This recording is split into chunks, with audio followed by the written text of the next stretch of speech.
The Wicked Wednesday has begun. The late night anger management class, the pimps, the players, the hustlers, the people that bust them, and everybody else in between.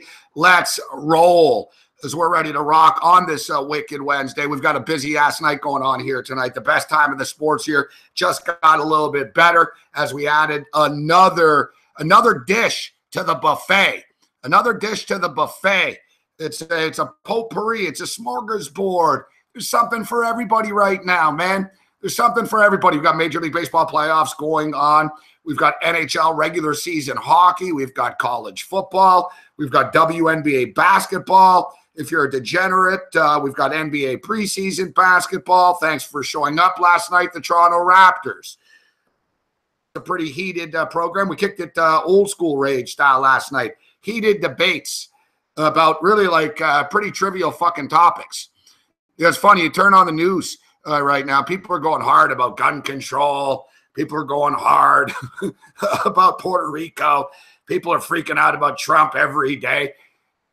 And me, Donnie, and Big Man are yelling at each other about how much fucking money LeVar Ball has.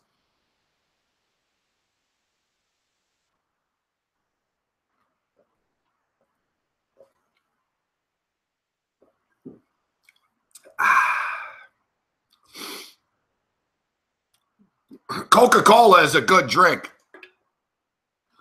but so is Pepsi. Pepsi Cola, the official soda of the late night anger management class. Pepsi Cola Company are not involved in the program, nor its subsidiaries. Pepsi, you're going to contact me. Yeah, it's come to our attention. He said that we sponsored your show. That's not true. Please stop telling people that.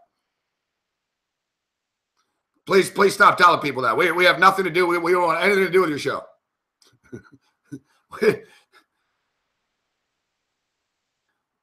We don't want to. Hey, please stop saying you're a sponsor. All right. Yeah, that's it. No, I didn't say Pepsi Cola. I said I said Spielberg Cola.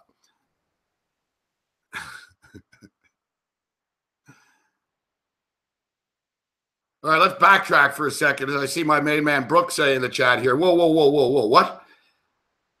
It's a little bit early here for me to get dealt this shot. So Colin Cowherd was taking a shot at Toronto today. What? Really? What, he tuned in last night? He didn't like the Philly Toronto bashing? Yeah, I didn't say. Did I say Pepsi? I said Pepsi. No, not Pepsi.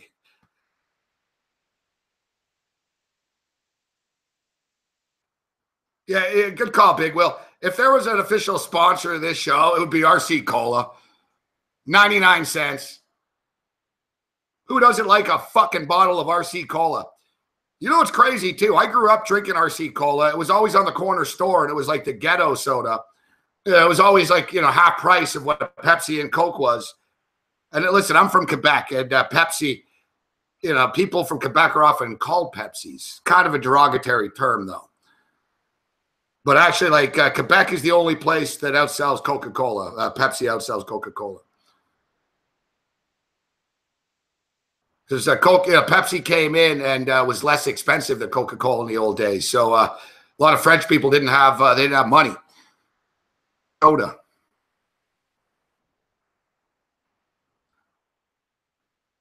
Yeah, so I was going to say,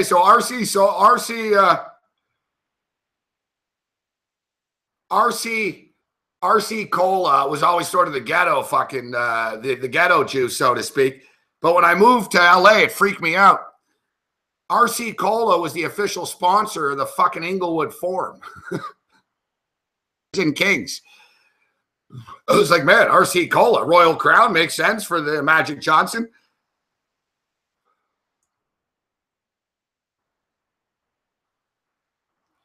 All right, so Colin Cowherd said NBA changing the All-Star format. Step we're making the playoff top 16. No conference because no one wants to see Toronto. Yeah, whatever, Cowherd. I'm not even going to justify your shit. I guess it doesn't matter to fucking Cowherd, the fucking Colin Cowherd, that there are two fucking U.S. Olympians on the fucking There's 2 Olympians on the team. Like, Colin Cowherd's a fuckhead. Say what you will about, listen, if you want to bash the city of Toronto, I was just bashing the city of Toronto and the city councils for not renaming a fucking park after deceased Mayor Rob Ford, who was the best mayor the city's ever had. Did he smoke crack cocaine? Yes. Who hasn't? You know what? You got a bunch of drunk driving, adulterating motherfucking cocksuckers on the city council in Toronto. 24-11 against this. 24 of you. I don't have time to look up the no votes right now. I know off the top of my head which one of you pinko commies fucking didn't vote for it. You're going to burn in hell for this, you fuckheads. And you're pretty stupid because his brother's running for mayor, and now you're just going to ignite the base. Even you guys aren't from Toronto right now. How many of you have heard of Rob Ford? And do you have a good impression of Rob Ford? Yes, of course you do. He's a Chris Farley looking like crack coke smoking good guy mayor. Everybody wishes that Rob Ford would have been the mayor of their city. Who would you rather have, Rob fucking Ford or Bill fucking de Blasio?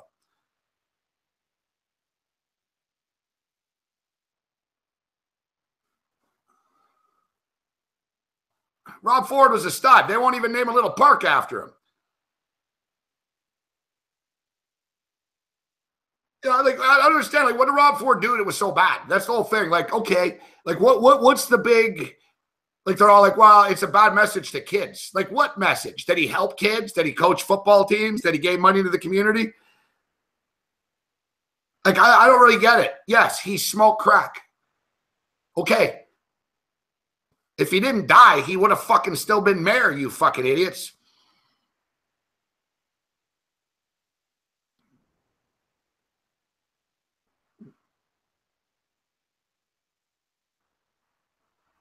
Yeah, we were joking about that last night. We were on the radio in New York, and with the New York guys, I asked, where's de Blasio? Is he at the Yankee game? They're like, yeah, right.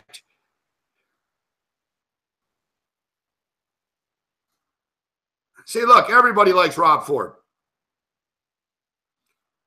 Look at the mayor of Seattle's groping fucking kids and shit. Fuck.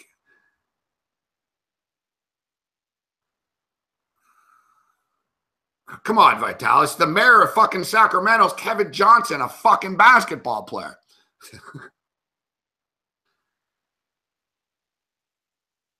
De Blasio's a Red Sox fan?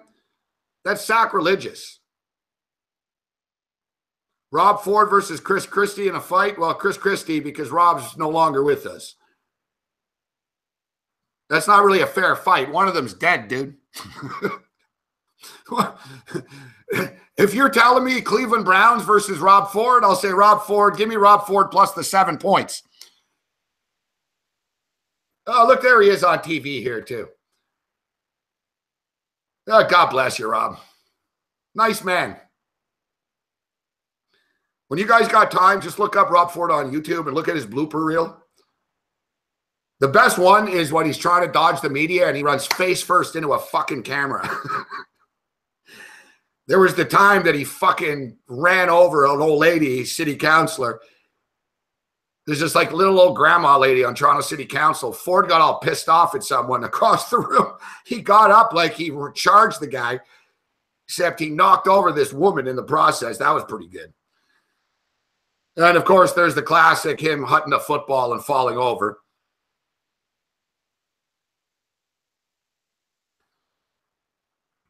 Now, my money's on Rob Ford. Rob Ford actually hung out with fucking gangsters and mobsters, smoked drugs, smoked crack, bet on football. Chris Christie's a goody two-shoes guy. You know what I mean? Rob Ford would get dirty, 2 big guys. Rob Ford would like grab a fork and shit and start jabbing him in the eye. There's no doubt. Rob Ford would beat fucking Chris Christie in a fight.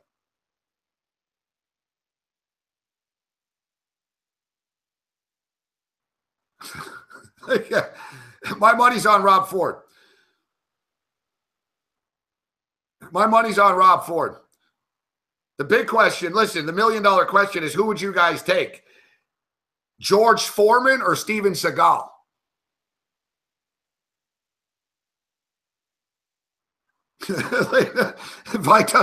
That's how, yeah.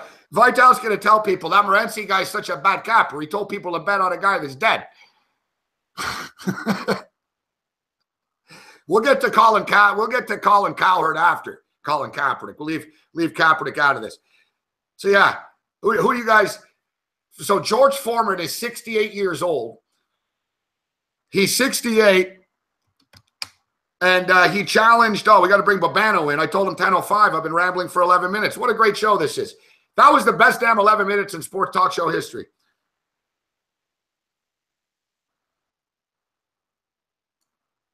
So, yeah, George Foreman. Yeah, get this. Steven Seagal, the guy's a Russian citizen. He revoked his American. He's a Russian.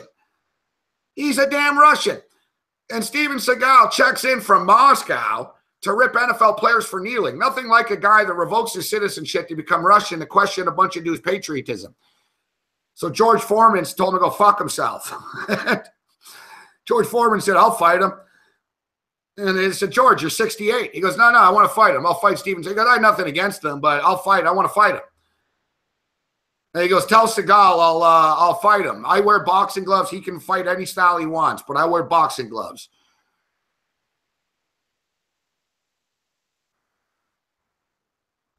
So, yeah, for the record, Steven Seagal is 65 years old. Foreman, 68. My money's on fucking George. Foreman would knock him out. Steven Seagal, he's like this Aikido shit. It's for show. He doesn't know shit, fuck, right? You know what they say about Seagal, fuck. He's such a bad actor, he hasn't even been in one of the Expendable fucking movies.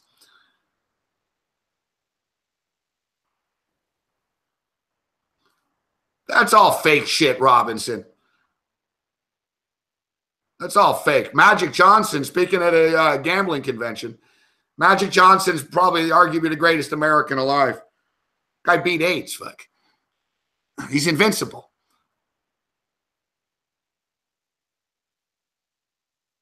Van Fob's right. Good to see you, Van Fob. Van Fob, you're right. Over, under. It's not over, under rounds. It's over, under who fucking has a heart attack in the ring first. Listen, Robinson, the only thing that's on the internet that's real is the fact that Stevie Wonder's been fucking playing this whole time, and he's not blind. I'm dead serious. Stevie Wonder is not blind. Let's bring in Babano. You want to be rich like Tony Soprano? Bet on Babano. Ian Cameron, Babano. What's up, Babano? Hockey, it's here. Playoff time. I can't do a good Coolius, but yeah, I'm excited for hockey starting. But I'm watching this football game too. Arkansas State, Georgia Southern. They just picked it off, ran it back. That's very good because I did take a little Arkansas State before kickoff. Georgia Southern's a disaster area right now and has been since Willie Fritz left. So I'm enjoying what I'm seeing so far, Gabe, on this Wednesday night. How are you, my friend? Good to see you, Babano. I got to tell you, your lid's looking pretty good today, man. That's a lot of gel you got in there. You really do have the Kerry Fraser thing going. Looking sharp tonight. Well, I appreciate that. We got the haircut last week. Finally, it was long overdue. We needed to get a little bit of that chopped off, and we got it done.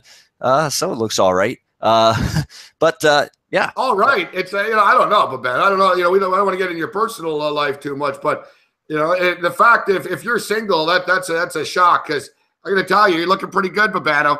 Like I said, you're going to walk down the street, people are going to go, that's a fine-looking lid. Yeah, they like the lid. They don't like much else because they look at the stature and they start thinking that I'm a chicken wing that's already been eaten. All bone, no meat. Unfortunately, that's the way it is. Like Jerry Seinfeld, when he asked Elaine, what's my problem? He said, they said chicken blade shoulders. Yeah, exactly. That's basically what I've got, and I've had that for my entire. I was skinny from day one as a little kid. I just never put on pounds, never put on weight, and I've always tried to exercise. Walk every day, which I have to do. I'm sitting in a damn office chair all day. I got to do something to get out, get fresh air, walk a little bit, and yet it's I'm waiting for it to actually show and actually put on some pounds and some muscle, and it's never happened for me. And now that I'm 32 years old, I'm not about to start waiting for it to happen, Gabe. It is what it is. I gotta tell you, I'm the same way with that. I read an interview with Eddie Lacy the other day. I read an interview with Eddie Lacy, and Eddie Lacy was talking about how he just puts on weight. He sort of took offense. He's like, people think I stuff my face all the time. He goes, I'm a big dude, man, and he is a big dude. He goes, I'm a big dude. And he goes, I don't eat all that much. But he goes, anything I eat. And he was showing, he goes, I eat a fucking Whopper and I pretty much put on the pound right away. He goes, it's crazy. And he goes, even if I run and stuff, it doesn't come off. Like, it was actually an honest interview he was doing about his weight situation. And I was thinking, it's crazy, man. I eat nothing but junk, you see, man. Like pizzas, fucking tubs of ice cream. Fucking, I ate a fucking lasagna with extra cheese and garlic bread. And look, I'm real thin like you, Babano. I can't put on weight no matter what. Yeah, I mean, same deal. And I eat okay. I eat salad every day. I make sure I have salad with a little Caesar dressing. It's excellent. You know, it cleanses the palate, so to speak. You know, you don't get dried out. You know, it basically gets your stomach feeling a little bit better, not so much bloated when you eat those fried foods all the time and those big, hefty, you know, meats, chicken, steak, whatever the case may be. You got to put a little salad, little vegetables, little fruit in the system. I do that, but it doesn't show up. I mean, I've 170 pounds, 80 pounds my whole life, and it's probably going to stay that way. We didn't say that you were looking sick or anything, but you're the one who brought this up. I was complimenting your lid. Well, that's good. I mean, I'll take it. I mean, I think it's going to show at some time. You know, as I get older, it's eventually going to show up at some point in time. I'll put on pounds just because I'm getting old, become a geezer at some point in my lifetime, which is hopefully a long way away, but hopefully that's a long way away and I don't have to worry about it anytime soon. I'm content though. I know I'm doing a good enough job with, you know, at least getting some time outside the office. So that's all that matters. Get a walk in, get a little fresh air. That's all that matters in the end. On a daily basis, you're not cooped up inside all the time. They said, settle down, Lomas. Fucking says no one would want to bang a girl from Hamilton anyways. Well, pot shot. He's taking pot shots at your hometown. It is. I got to be honest with you, actually. I think the worst strip club I've ever been to in my life was in Hamilton. Yeah, like it was the worst. I don't think so. It was the worst. Like seriously, the worst strip club I've ever been to in my life. And that's saying something, Babano, because you know what? I hate to admit it. I've been to a few strip clubs. All right, like if. You know, like asking me about strip clubs is like asking me about UFC and marijuana. There are a few things I know about. Big man on campus. Yeah, that's right. It's like asking Martha Stewart how to keep an immaculate home. Exactly. You know something about it. Yeah. Yeah, well, exactly. Like people, you know, yeah. There's one thing I know about the strip clubs. And yeah, Hamilton, yeah, you pay them to put their tops back on. It's like you wish everything was like in, you know, reverse. Can I rewind? Oh, no. But no, I'm just kidding. There's some beautiful women. I'll be honest. I've been to Solid Gold in Burlington I've been to Solid Gold Strip Club in Burlington a couple of times, and boy, that's like a couple of steps up when you compare that place to some of the places in Hamilton. Yeah, Solid Gold in Burlington. That's world class. No, exactly. I'm not exaggerating. Solid Gold in Burlington. That's a 7 or 8 on 10 type of place. That's big time stuff right there. This you can't be called the Solid Gold, Babano, without backing it up. No, I mean I was impressed. It blew me away. You got beautiful chicks there. You got a great atmosphere, a great time there. I mean, it was better than anything in Hamilton. I agree. I was at Niagara Falls Strip Club. I can't remember the damn name now, but a couple weeks ago for a bachelor party for a friend of mine on a Saturday, and that place was pretty damn good. Of course, you're talking Niagara Falls. You're probably going to get a little more higher up in class. I would assume that place would suck just because it'd be touristy and people wouldn't have a choice. Yeah, I thought it was okay. It looked a little bit inside. I thought they could have spruced the place up a little bit. It looked like some of the paint was wearing on the walls a little bit. You know, the bathrooms were a little bit, you know, let's be honest, a fucking mess. To put it mildly, but the strippers were fine. They were great. We got the lap dances done and just had a good old time there. Well, that's the place, Sundowners. Yeah. For the record, my place is the Palomino in Las Vegas. If you go to Las Vegas, check out the Palomino.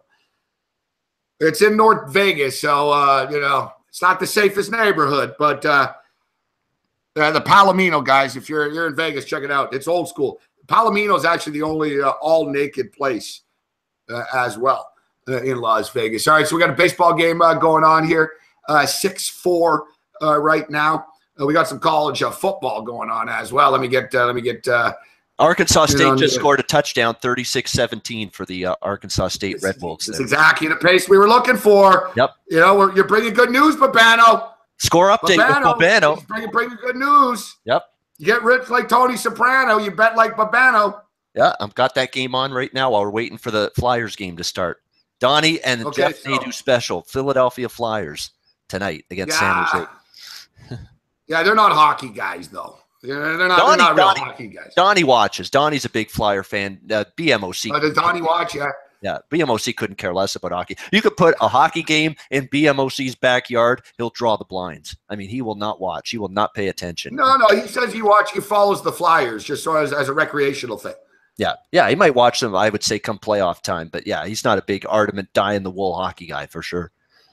Yeah, I want to get to this Colin Cowherd stuff a little bit later on, actually, about because no one wants to see Toronto. Yeah, because Toronto only make the playoffs because they're in the East, fuckhead.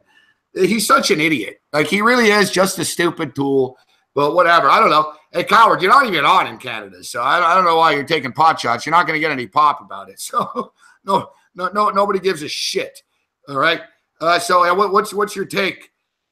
What's your take, Babano, on this Flyer and Shark game? Your first hockey pick of the night on us here.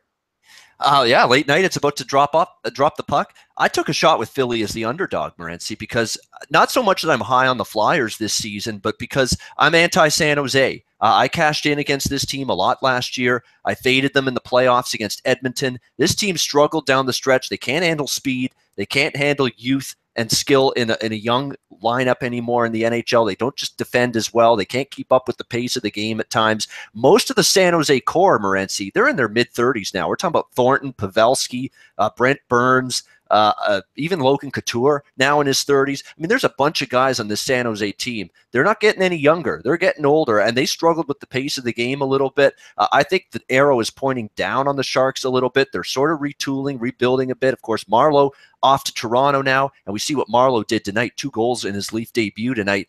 So I think San Jose is going to struggle, and I think Philly could be better than some people think. Nolan Patrick made the team. Obviously, you would expect him to, second overall pick, but they've got a lot more youth and speed in the lineup than they've had in the past. Jordan Wheel, of course, they got Claude Giroux leading them still. Jake Voracek, very good top line. The defense with Ivan Provorov, he's going to be a really good one. They've got some really impressive young defenders that made the team out of training camp. They upgraded in net. I know Brian Elliott had a very up and down season last year, but when he's on his game, he's still good and probably still better than anything the Flyers had last year, including Steve Mason, who was shelled by the Toronto Maple Leafs tonight with the Winnipeg Jets. So I think the Flyers could be better, but more, this is a play against San Jose, and I took a little underdog shot here with the Flyers. I can't argue your Babano's coming strong out of the gate here talking pucks. I can't argue with your analysis. You know, to me, the game's a pick 'em. Anything can happen, right? And obviously, it's a season opener. It's a home opener, so teams are generally going to play above their level at times. The Winnipeg Jets didn't tonight, but. So, you never know. But to me, in the game, as you stated, with an aging team that's lost some players, that has to be getting a little bit frustrated one of these years. Everyone says every year the Sharks are going to regress, and they just don't. And they always get back there, and then they do what they do, and they fall apart. But with that being stated, to me, the game's a toss-up. It's a pick-em, and you're getting plus 130. I can't argue with your pick. This was the only hockey game I didn't bet tonight, Babano. Great pick. I took the Winnipeg Jets tonight. I was like, man, the Leafs shouldn't be favored on the road. Well, evidently, yes, they should be, and they were. But I grabbed and I put an equal amount on all the hockey games. I grabbed the St. Louis Blues. We talk about these celebratory nights, the banner nights. I don't care what sport it is, man. Anytime you hang that championship banner up, look at the Patriots. They hung their Super Bowl banner up. They fucking subsequently got their ass kicked by the Kansas City Chiefs. Tonight, we'll see. Up tonight, I think St. Louis Blues are going to win this game. We're going to cash as a nice underdog tonight. 3-2 right now. A lot of hockey left, though. 3-2 in this hockey game with 16 minutes left in the third period of play. I was so excited to want to bet against Pittsburgh early on because I do think they're going to take a little bit of a step back this season. Where's your guts, Babano? Come on. I couldn't do it with St. Louis, though, because of all the injuries, with Steen out and Berglund out. You and your injuries. You're like fucking Hawkeye on MASH, fuck.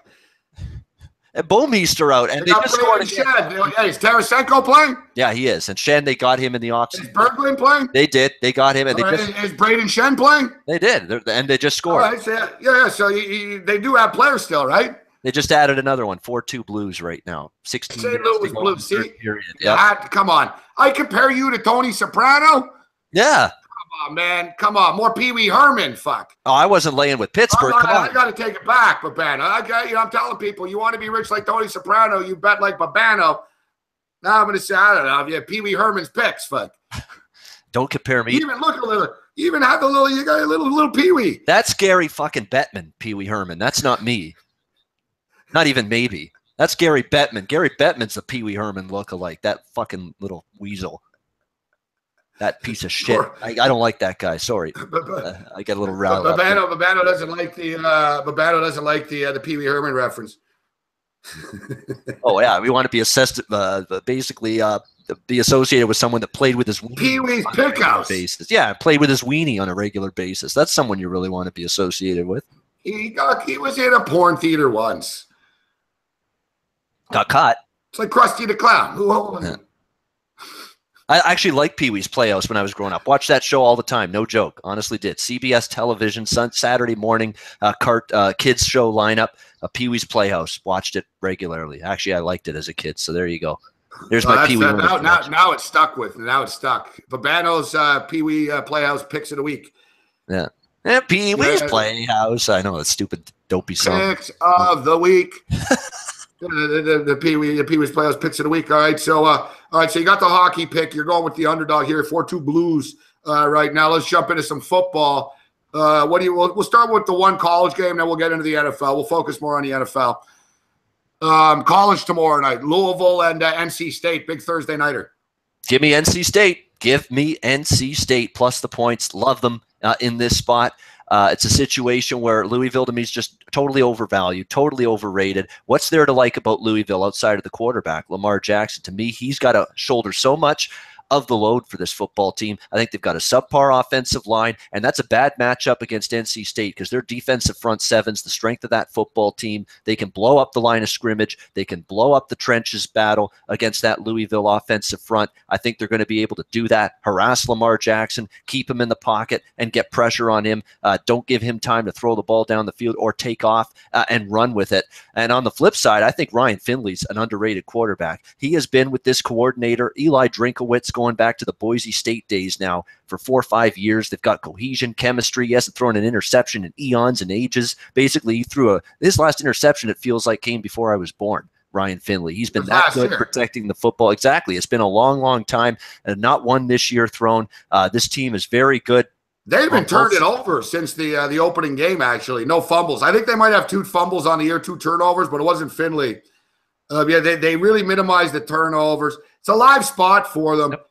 You know, they got 22 seniors on this football team. 22 seniors. That's why people were so high on the Wolfpack coming into the year, and they were 5.5-point favorites. I didn't bet that game. I was in Vegas that week, and I remember watching it in the Westgate. And I was like, man, yeah, you can't, I was like, wow, you can't lay 5.5 points with these guys. But they were in that game. They played well. They deserved better. They couldn't score. They had a couple of drives at the end. They couldn't punch it in. But ever since then, they've been putting it together. Big win against FSU. And this is a big coming out party. Don't forget last year, Babano, this football team was basically a missed field goal away from knocking off the national champion Clemson Tigers. They play well at home. And I brought up the 22 seniors. They got fucking waxed by Louisville last year, 54-13. And I think that I personally think revenge in pro sports is the stupidest thing ever. But in college sports, I do think it matters. And I don't know if it's revenge so much in college or just the home field type stuff. The teams just sort of suck on the road. But, you know that NC State remembers getting humiliated last year, 54-13 in this spot. I think they're circling the wagons. The stars are aligned. And we're getting points. To me, if I'm the odds maker, I would have made NC State the 3-point favorite. We're getting 3.5. Got to go with the home dog. There's been a reluctance for the betting markets to accept NC State as a team that's closing the gap fast on the Clemsons and the Florida States here in the ACC, and it's stayed that way. I mean, this is a team that just beat Florida State a couple of weeks ago on the road as double-digit underdogs that can play well on both sides of the ball. And to me, Louisville ain't Florida State. They aren't. I think this is a Louisville team that was very good last year, hit the wall, had a terrible second half, and I think this year's team is not as good as last year's. I think NC State can win this game. Get a little money line on the Wolfpack in your pocket as well, because I think that's a bet that will cash as well in this one. All right, people are asking about books in the chat. Make sure you sign up with a book that's on the front page of sportsbookreview.com, such as UWager. Yep. UWager.eu, quality book, SBR approved, A graded. and A graded by me, yours truly, Morency. I'm actually betting at UWager right now as we speak. In fact, they've got live in-game action going on here, over here. Live betting. Let's see what they got up on the board here. It's a good book, actually. You know what's really cool about UWager, guys? They have this. They have a promo tomorrow. Every Thursday night and Monday night, Babano. Thursday night football, $2,500. Monday night football, $5,000 free play. All you have to do is pick the correct score. So, hey, it's free to enter. If you have an active account with more than $25, it's free to enter the contest. And you pick the exact score of the football game. Monday night football, they'll give you a $5,000 free play. And if you do it Thursday night, tomorrow night, a $2,500 free play. I'm thinking tomorrow night. I'm thinking I'm going with Tampa Bay tomorrow. I am. I think the sky is falling on the New England Patriots. So I'm gonna call upset here tomorrow night. Let's say 35-31 Tampa. 35-31 Tampa. That'd be my final score prediction. Sorry to change subject but you like NC State. I like NC State. We both agree on that. We do. We agree. We can move on. Yeah. All right. So yeah, Tampa Bay and the New England Patriots. And Jax J, I appreciate the kind words. You're asking me what I'm on tonight. Bad bet. I took the under in the baseball game. But I am on Arizona, much bigger than the total. I lost a little sprinkle on a no run in the first. I'm on the over in this Arkansas State game, and I went big on Arkansas State. I've got the Pittsburgh, I got St. Louis Blues at plus 160. I lost the Leaf game, so it's sort of give and take. But my biggest bet of the night is Arkansas State minus the points. And right now it's 36-17 with 6 minutes left in the third quarter of play. I didn't play this late night game. Maybe I'll jump in with Babano here. Small play on the Flyers. It's a toss-up to me, this game. But what do you make of the NFL game tomorrow? It's Tampa and over for me, but it's getting up there with this total. There might be a chance of rain or wind is what I read in Tampa for this game, but I don't know how significant it's going to be. It's still not going to make me want the under in this game. Not with Tampa with cluster injuries on all three lines and units of the defense. They've got issues with D-line, linebacker, and secondary in terms of guys that may or may not play. And New England's defense, Gabe, in terms of total defense, New England, they're 30th or worse, 30th, 31st, or 32nd in the NFL in every statistical category. They have become the Saints in past years. Top-ranked defense, worst-ranked offense. Top-ranked offense, worst-ranked defense. Yeah. They become the Saints.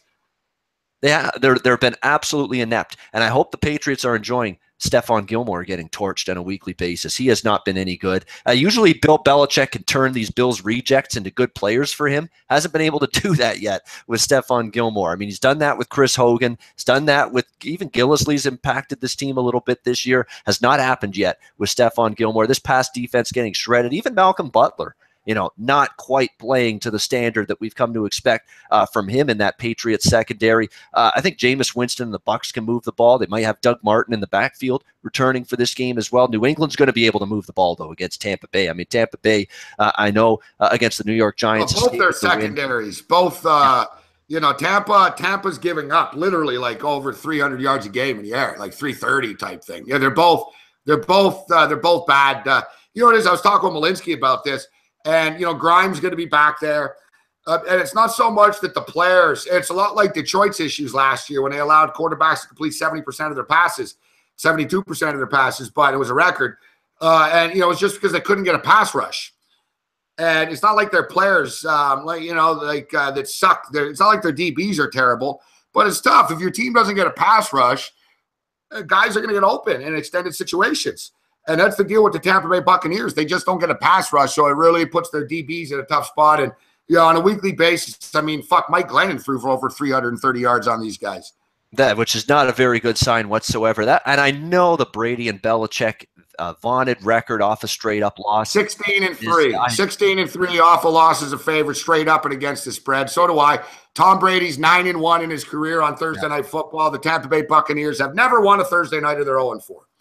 I know, but I know 1,000%. I know I am not laying points here with New England. I'm still looking at Tampa Bay. Might sprinkle the money line as well to win outright. I do that with every underdog. I don't know why people would take plus points on an underdog and not sprinkle on the money line. You have to have some sort of fire in your belly and belief they can win the game outright if you're going to bet an underdog, at least in my opinion. So I think the money line sprinkle worth a shot, not just with Tampa. Don't talk about fire in the belly, Pee-wee. You just copped out on the St. Louis Blues. Well, I didn't like St. Louis. They're a bet against team for me, much like Pittsburgh. It was bet against versus bet against, so I passed on the game. But good for you with the Blues. Great call, great price. And they're up 4-2 with 10:50 to go. You're looking they're sitting pretty right now. They're not home yet. All right, so I guess I don't even know. What did Cam Newton do today? Something about he mocked a female. He said it's funny to hear a female talk about routes or something like that.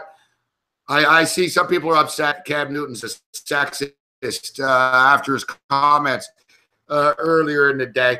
Get into that stuff. Lions are 2.5-point favorites in this football game. It was 3 down to 2.5. I look at this game, and earlier in the week, I was sort of scared of it. I was like, hey, this is a fucking tough game to pick. I think I might be underestimating the Detroit Lions a little bit. And I don't know. The NFL is a weird league, man, and Carolina are very inconsistent. Yeah, they went up and down the field on New England last week, but everybody's doing that against New England right now. At this price right now, 2.5, I'm starting to buy in a little bit to the Lions. I would lean to the Lions at 3 or less for sure. In fact, that's the only way I would look at this game. But the one thing that does concern me is Detroit's offensive line ready to go up front against Carolina's defensive front, which is the strength of the Panthers. It's their defensive front. Can they run the ball with Amir Abdullah, who's shown you a little bit of ability to do that so far this season when nobody thought the Lions would be a good running team? And can they give Matt Stafford time? And if they give Matt Stafford time, Gabe, they're going to be able to make plays because I think the Carolina secondary still a weakness for them. What do you make of Carolina's offense? I'm still not sold they're back on track. Did they really flip the switch and get their footing and find their footing last week, or did they just take advantage of a piss-poor, horrendous New England defense last week? This is going to go a long way to figuring that out, but Detroit has found ways to win these close games. They've done it all season. The Atlanta game, except the Atlanta game, but they could have won that. I mean, it was just a tough call, short of the goal line. Time runs out, and they lose that game, but they were right there, had a chance to win it. The close games, the Lions are used to it, and Stafford is used to it. So less than 3, I lean Lions. I'm not sure I'll pull the trigger, but Detroit less than 3 is the way I'd go. It's a tough card this week. We were talking Survivor on the Fantasy Sports Radio Network tonight, and it's a tougher week for Survivor. The popular Survivor pick of the week is the Pittsburgh Steelers over the Jacksonville Jaguars. I see it's down to 8 points right now. I guess Pittsburgh, I don't like laying points, so I'm not in a hurry to be laying points here. Pittsburgh should be able to win this football game, but Pittsburgh are a very good home team, and they're a bad road team. There is a huge, massive dichotomy that's not an anomaly anymore. It's proven, and it's you look at the numbers of Big Ben Roethlisberger at home compared to on the road, and it's like night and day. It really is. It's like flipping the script. So they are a good home team, and the thing with Jacksonville is 2 weeks ago in London, last week. In New York, now another road game at Pittsburgh. Now, listen, they easily could have won that game against the New York Jets. It went to overtime. But nevertheless, going to London, no bye week, and now the second consecutive road game, that's not a good situation for a football team to be in. It normally catches up to them. Yeah, what a good situation for Gabe Morency right now is scored. Edmonton Oilers, 1-0 Edmonton, first period. There we go, score update. See, look at this. I'm on top of everything for you, Morency. Isn't this impressive stuff? Those updates. Yeah, you're like Eric Cohen. Now you're up to date. Except unlike Eric Cohen, I actually keep people up to date. That's the difference. I actually don't slack off on the job and forget things and act toolish. That's from pretty time cold, to time. Babano. Wow, man, toolish. Holy crap! Fucking Babano's throwing heat here. What was that little voice thing? Biggie, Eric Cohen. I remember that. That was the glorious old days from way back when. What's what do we got? Here come Colorado. Got a double lead off. Oh boy, the baseball's getting interesting. See, I switched that off because Arizona got up to a big lead, but Colorado kind of making it interesting, all of a sudden. Yeah, in the 7th inning. Yeah, they're battled back. They put up 4 in the 4. Yep. 4 in the 4. 4 in the 4th inning. And it's funny, I was on 17 in the football game still right now. And I got to mention this because I was on the closing line show with Donnie earlier, and I give out Colorado as a light lean. I'm going to have like fast food amount money on that game on the Rockies. And of course, someone says, hey, good pick, Ian, way to go, fade Bobano and all that. Well, listen, I'm not going to come on a show like that. We're talking about the night's games and not give someone an opinion of some kind, or at least a lean. I stressed it. It's a small play. It's not something I got a big deal of conviction behind. But yeah, you still get ripped from time to time. What can you do? But that's what you got to deal with in this business, Morency. You got to deal with trolls. You got to deal with people that are never, ever satisfied until they're able to rip other people, and that makes them feel better and boosts their self-esteem. That's what you got to deal with. You just got to grin it and bear it and just put up with some of the crap you got to see. Yeah, we're ready for any trolls to step in this evening. Yeah, let's get back. Appreciate it. Yeah, our boy Teven fan, who's a Ted Teven fan, that's his name. Yeah. Sent us some interesting stuff. For the record, too, about that New England Tampa Bay game. I don't see how we don't bet on the over this football game, too. I know it looks like a public opinion, but Tom Brady is unstoppable. He just is. He's going to throw 3 or 4 touchdown passes. He just does. I mean, yeah, the New England Patriots, they're 2-2, but they're putting up points. And they're putting up points, and they can't stop anybody right now. And I don't know if they're going to be able to solve these issues overnight. And you got a passing attack of Tampa Bay with Deshaun Jackson, with Mike Evans, with Cameron Brate, with O.J. Howard, as you mentioned. You bring back a fresh Doug Martin right now that hasn't played in forever, so he's going to have fresh legs. You got Jacquizz Rodgers. To me, there's going to be – I don't see how either team stops either one. And I imagine – taking the Bucs plus the points, but I imagine the Bucs are playing from behind. New England's going to come out. They're going to score. The question is, can Jameis Winston trade touchdowns all night? I don't know. But, getting 5.5, 6 points, I'm willing to take a chance. But I like the over this game. I don't see how it's not a track meet. I know it's a high number on a short week, but I can't make any case for the under whatsoever. Not what I've seen from both of these defenses, especially New England's. What was that? Jacksonville, Pittsburgh. That's the game you last mentioned. Let's get to that. Jaguars. I almost said Jaguars, Penguins. Jaguars, Steelers. Wrong Pittsburgh team. Pittsburgh's a tough team still for me, Gabe, to lay big points with. They're better at home. There's no question. Ben Roethlisberger is better at home. This is still not a quarterback for the Steelers that has clicked yet on all cylinders. Even last week against Baltimore, that game was sitting there 20-0 for a long time. They didn't really add on. I didn't see those tack-on points, those tack-on move the football deep into Baltimore territory drives from the Pittsburgh Steelers. There's still a little lethargicness in this. Yeah, exactly. They're a little lethargic still, this Pittsburgh offense. Not putting up points. Still, the deep ball is getting away from Ben a little bit. Jacksonville's defense is still very, very good. The question is, can they bounce back from losing to the Jets last week on the road, 23-20? Blake Bortles turned into the pumpkin that he sometimes can be last week on the road against the Jets. I'd actually lean a little Jacksonville here, plus the points, but it's not going to be a game I get involved in. Babano kicking it with us. Sportsmemo.com, SBR Picks, co-host of the round table. But you already know that. All right, what else do we have on the board that's interesting? That Packer-Cowboy game's an intriguing one. I wonder about the injuries. So I'd like to get a Montgomery update. Ty Montgomery. He was practicing, right? He's questionable last I looked. He was on the borderline, field. basically. He's on the practice field today. Devontae Adams hopes to play. Well, Packers running back Ty Montgomery said he's heading this week he's expecting to play despite playing. He'll have multiple broken ribs. First step, playing in motion. He actually got through Wednesday's practice without any issues. Coach Mike McCarthy said before practice that Devontae Adams would be on the field as well, but he will be limited. He still hasn't been cleared from concussion protocol. That's the key. I mean, he's got to be given the okay. Yeah. Balaga, looks like Balaga is going to be back. Devon House is going to be back. They practice without issues. They're a banged up football team, but I think Dallas has issues, Babano. I think they've got issues. And I think a lot like the Raiders are sort of finding out, just because you're good one year doesn't mean you're automatically going to be good the next year. Just because you have cool uniforms and you've got stars on your team doesn't mean that other teams aren't going to show up and try to punch you in the mouth. And you look at Dallas, they got punched in the mouth against Denver, and Elliott tapped out. Completely tapped out. You saw against Arizona, they didn't really play all that well. Dak Prescott saved their ass and won that football game for them. And then last week, they just got pushed around by the Rams. They did. The Rams were a much better football team. They were a more physical football team. They were just a better football team. The Dallas Cowboys have a lot of injuries in the secondary, and even when they're healthy, their secondary was an issue last year. They decided to go young. They have a lot of raw kids out there. They do have a good pass rush, but Aaron Rodgers gets rid of the fucking football so quickly. To me, I think the Packers beat them. I think the Cowboys are going to go into a little bit of a reality check, look into mirror time here. I like the Packers in this spot, especially coming off the extended rest that they have after playing on Thursday Night Football. I like the total more than the side, but quickly on the side in this game.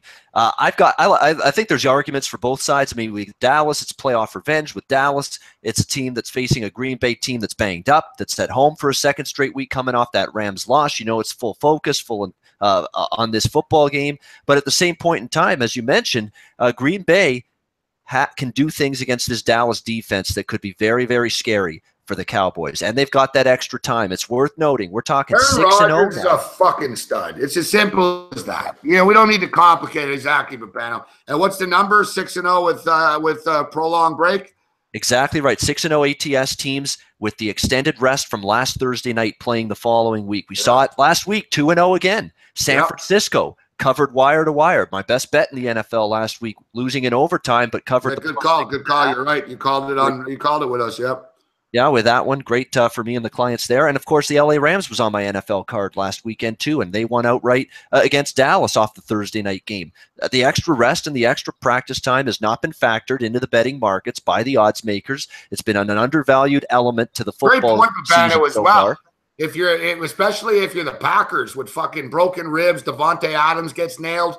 What a big difference it makes, man. If it was just a week, these guys wouldn't even be in a conversation to be able to play. But since it's 10 days, now they're in the mix practicing already.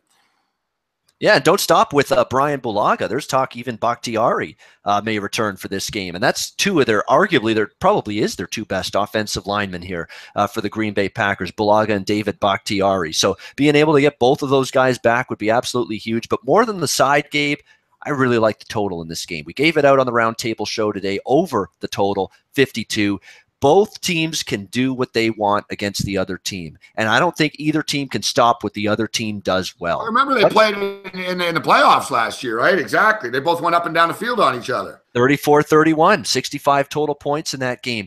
Dallas can't stop a good passing attack or a good quarterback. Not with a beleaguered secondary that isn't very good to begin with, and now that's injury-riddled. That's going to be a problem. Jason Garrett, 4-16 against the spread as a home favorite against the team that won the previous game. Yep. The Cowboys are bad home favorites. I know it's a short number here, but to me, the Packers are the more dangerous team here. I'd rather have them. I can just sort of see the Cowboys imploding a little bit. A little bit of controversy, a little bit of drama. They've got this Elliott thing lingering over them again. I think they're starting to see that, he's kind of a punk. Plus, not to mention, I mentioned the secondary issues, and their offensive line isn't as good as it used to be. It just isn't. Dak Prescott's carrying this team right now, and I don't think he can carry them over to Green Bay Packers.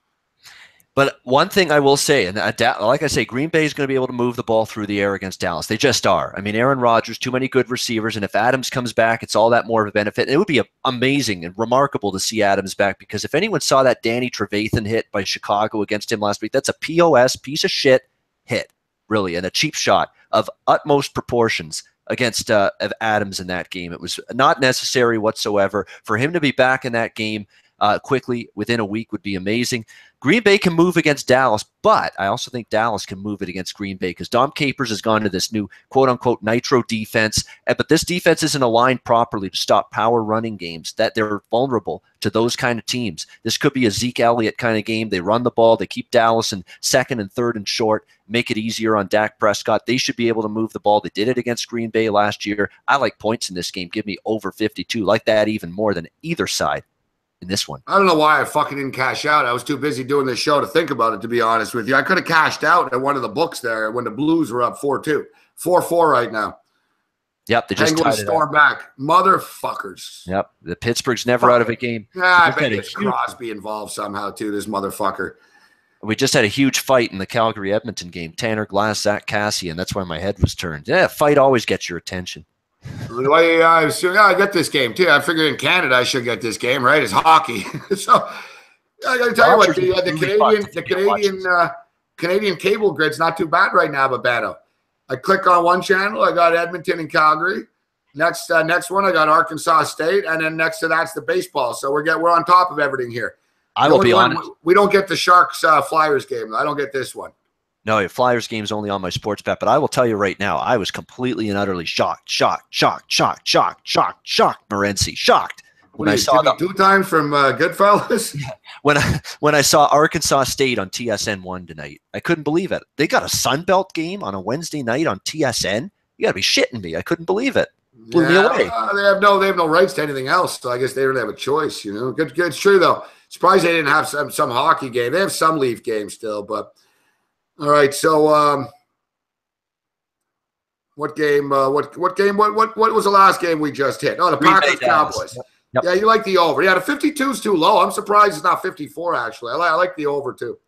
You know what? There's a reluctance with Dallas games, too, with the totals going over because they play at a slow pace, but they're efficient. They're a very efficient offense. When they get in the opponent's territory, they always get a field goal because Bailey's a great kicker, or when they're close to the goal line, they're going to punch in a touchdown. Rarely do they settle for field goals. So even though they don't play with pace, they're efficient. That makes up for the lack of pace. So you can get over. And I did a DraftKings segment today with Tony Sincata. So, it's a lot of number breakdown stuff with this shit, right? Yeah. And so we're talking about Dak Prescott from a fantasy perspective because Aaron Rodgers is so expensive and Dak Prescott's cheap. We're like, man, these guys are going to be trading points all game. Why not just take Dak Prescott, who's like $2,300 cheaper? And remember last year in a playoff game, he threw 3 touchdowns against. It was like 24 or 38 or something like that. I was telling people all off season, Dak can throw the football. Case in point, look what he did in that playoff game.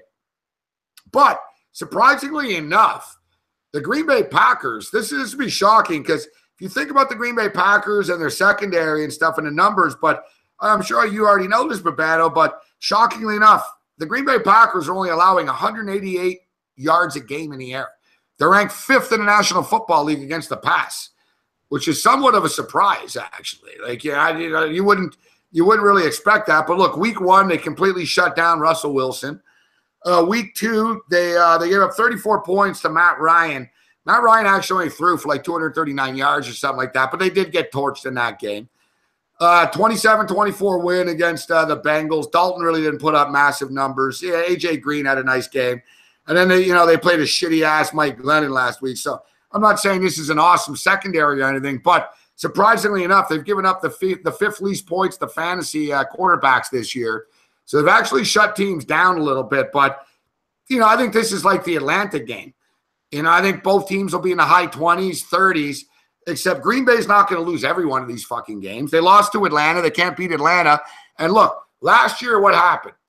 Atlanta beat Green Bay. They played each other this year. Atlanta beat them again.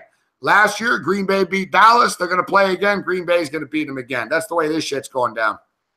Yeah, and you look at last week. Here's Jared Goff, 21-36, 255 yards through the air, 2 touchdowns, no interceptions. That's not a lot of resistance from a Dallas secondary against Jared Goff. How are you going to now match up against Aaron Rodgers? And it's funny you mentioned the improved pass defense for Green Bay because really the reason Dom Capers went to this defense, this nitro package as he calls it, is because their pass defense last year was abysmal. It was absolutely atrocious. Other than Clinton Dix, there was no one left of quality in that secondary by the end of the year due to injuries and due to guys just not getting the job done. So Tom Capers adjusted the alignment to try to make this team better against the pass. Unfortunately, it also made them a little bit more vulnerable this season against the run, which is precisely why I think Zeke Elliott from a fantasy perspective, even though, you don't get any bargains with that guy, obviously from a pricing standpoint, he could have a big day on the ground because Green Bay against power run games going to have a tough time of it since they aligned this defense to make them better against the pass. They've sort of shortchanged themselves against the run a little bit.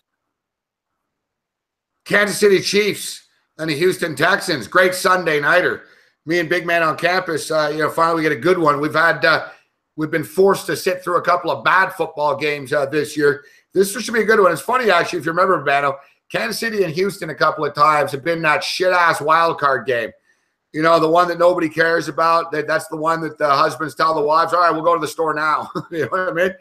You know, the Saturday afternoon, first one out of the gate that no one cares about. It was always, you know, the Chiefs and the Texans. But now it's an exciting game. I've been riding the Chiefs, man. I've been on the Chiefs actually in all 4 games this year, literally. And we've been riding them in the Super Contest too. They've been good to us. But at some point, you got to jump off the train before it crashes. They were fucking extremely lucky to get the cover. They turned it up in the second half all the time, and they beat you in the second half, the Chiefs. Now they take on a Texan team that's going to have some confidence after putting up 57 last week and seeing to show what Deshaun Watson brings to the table. Not to mention, I'm going to look it up here, but I think they've lost a couple of times in a row to these guys, and they're probably pretty sick of it, actually. I talk about revenge not being huge in pro sports, but like I said, I think KC have beaten Houston 3-4 times in a row. Let me confirm it, though. What do you think of this game? Last week, Houston was fantastic.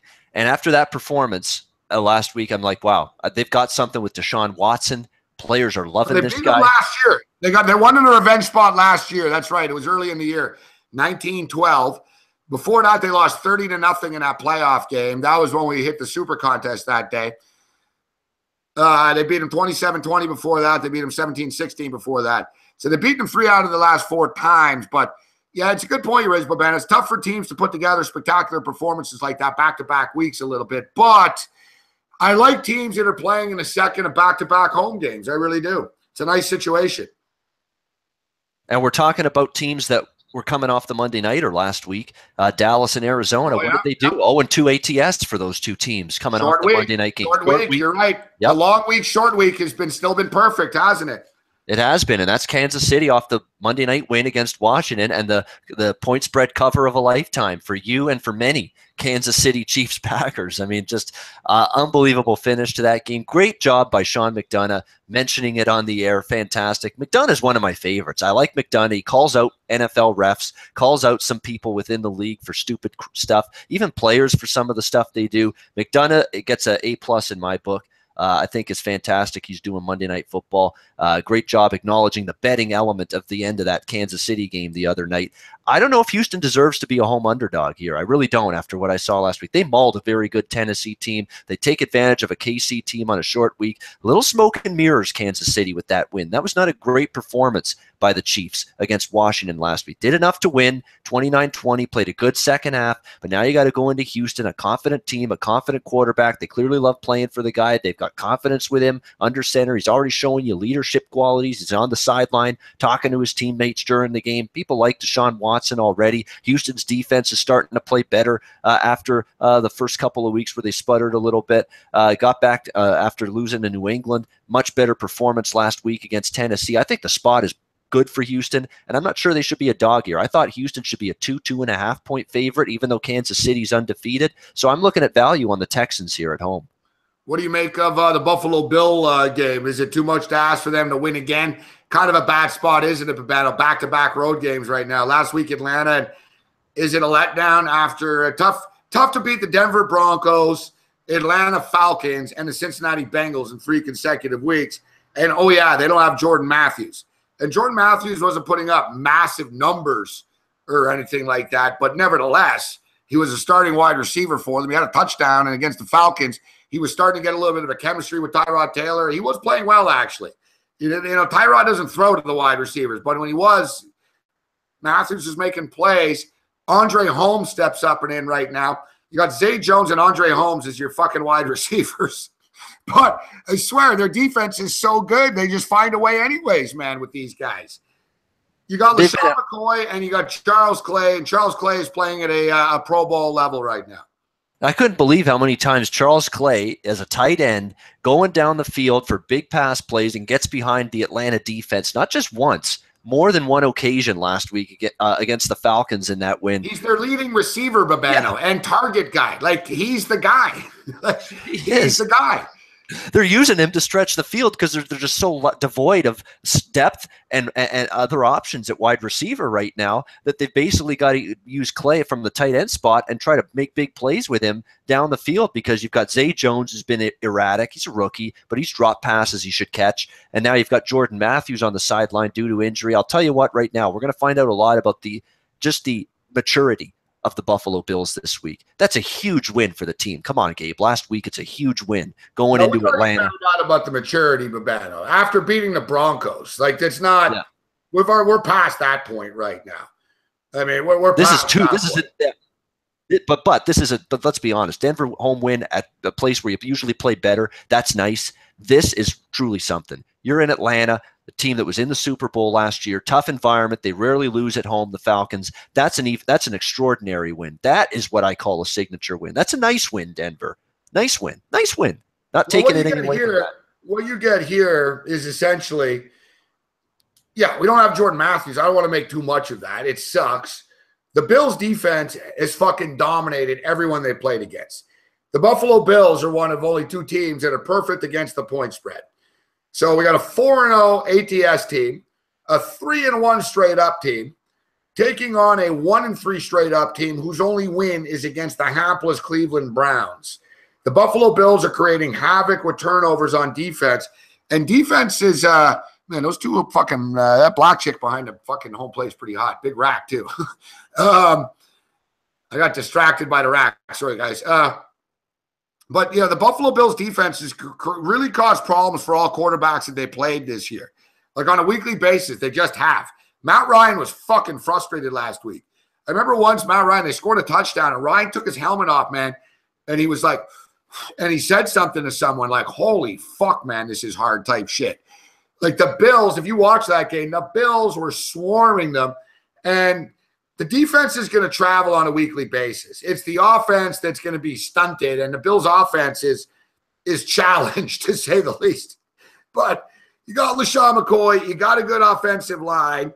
Tyrod Taylor is a good in-game quarterback, and, you know, his fundamentals are terrible and all that, but the kid finds a way to move the ball, and that defense is something special.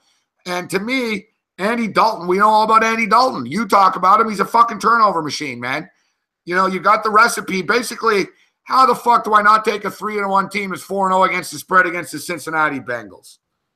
Yeah, the only thing you're concerned about is it's a total flat effort after that kind of win. That's the only thing I'm concerned about, though, because if I'm betting this game, it's Buffalo or pass, because I've seen Sean McDermott. What he's done with this defense already is truly remarkable. If you have a bell curve or bar graph on the Bills' defense the last 5 or 6 years, it's with Jim Schwartz, it's going up like this, and then with Rex Ryan, it just went down like this, and now in just 1 year, and now just all of a sudden McDermott, and it's back up like this again. What he's done to with this team and turned around the mess that Rex Ryan left behind, a defense that fell off the fucking cliff with Rex Ryan as the head coach. What he's done already in a short period of time. Look at the way that Gaines is playing in the secondary. Poyer.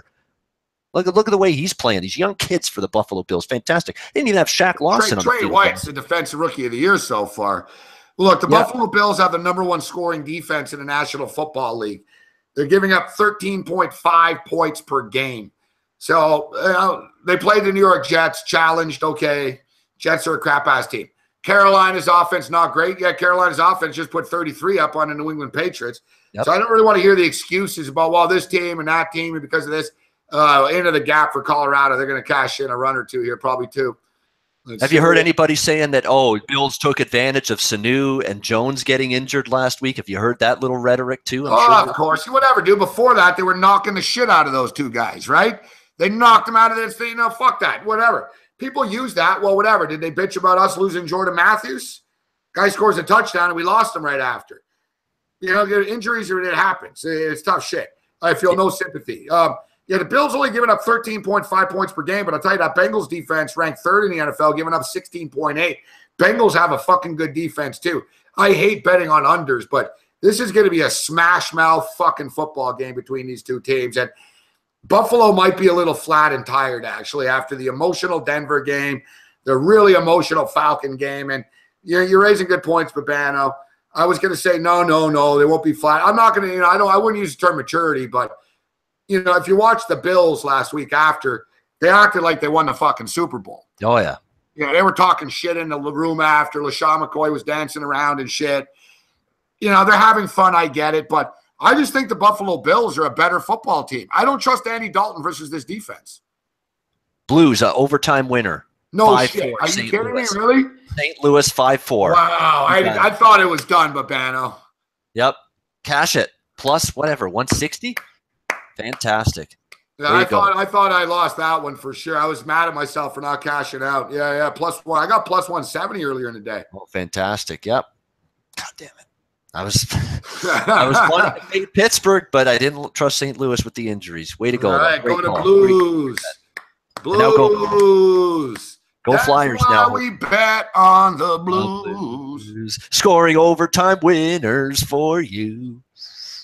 All right, 36-25. At least Anthony Greer, this fucking game finally fucking got there. Yeah, exactly. You know what? Buffalo, I'm getting back to that.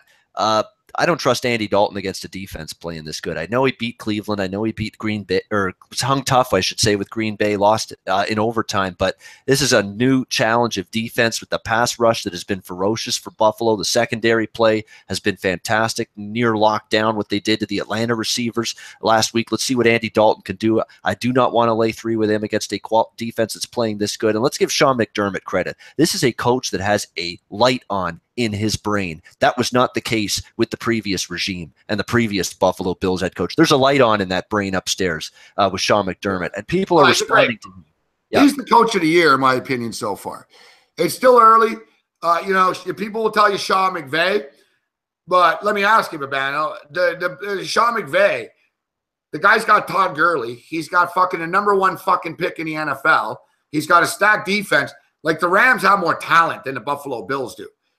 You know what I mean? Like, Jim Caldwell's done a great job at 3-1, as well. Doug Peterson, probably not a great job, but they're 3-1 too. But to me, you look at the Bills, dude. Jordan Matthews and Zay Jones are their fucking wide receivers, dude. Tyrod Taylor's his quarterback. Like, it's a miracle they're 3-1.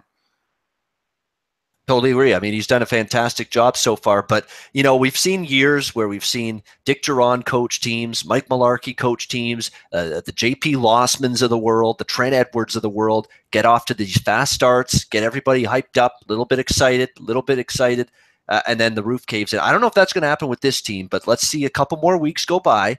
Let's revisit this. Let's see where they are in 2-3 weeks, and if they're still treading along well, it could be time to really start taking this Bills team seriously. But so far, there is absolutely nothing not to like with the Buffalo Bills. I tell you, the Bills, I know, Babano. I'm going to the Jet game in a couple of weeks, actually. Bills-Jets, November 2nd. Yeah, I know that. With Fantasy Sports Network, with their crew, exactly, in New York. Excellent. Yeah, we'll be coming down. Yeah, everyone's invited. No time for a road rage or anything like that, but we'll be doing a live TV show at Rock and Riley's in the Studio 34. And it's not locked in yet, but it's this one's gonna happen. Scored Claude Giroux. Ooh, Flyers! Hey, good for you. Flyers 1-0. All right, for you, Babano. Nothing but winners tonight on the program. Winners. Shot go and put it in past Martin Jones, and the Flyers get on the board. A 1-0 lead early, first period. There's a little play-by-play for you. Rich Branks is asking if I speak French at all. Yeah, if you know how they say it's a goal in French.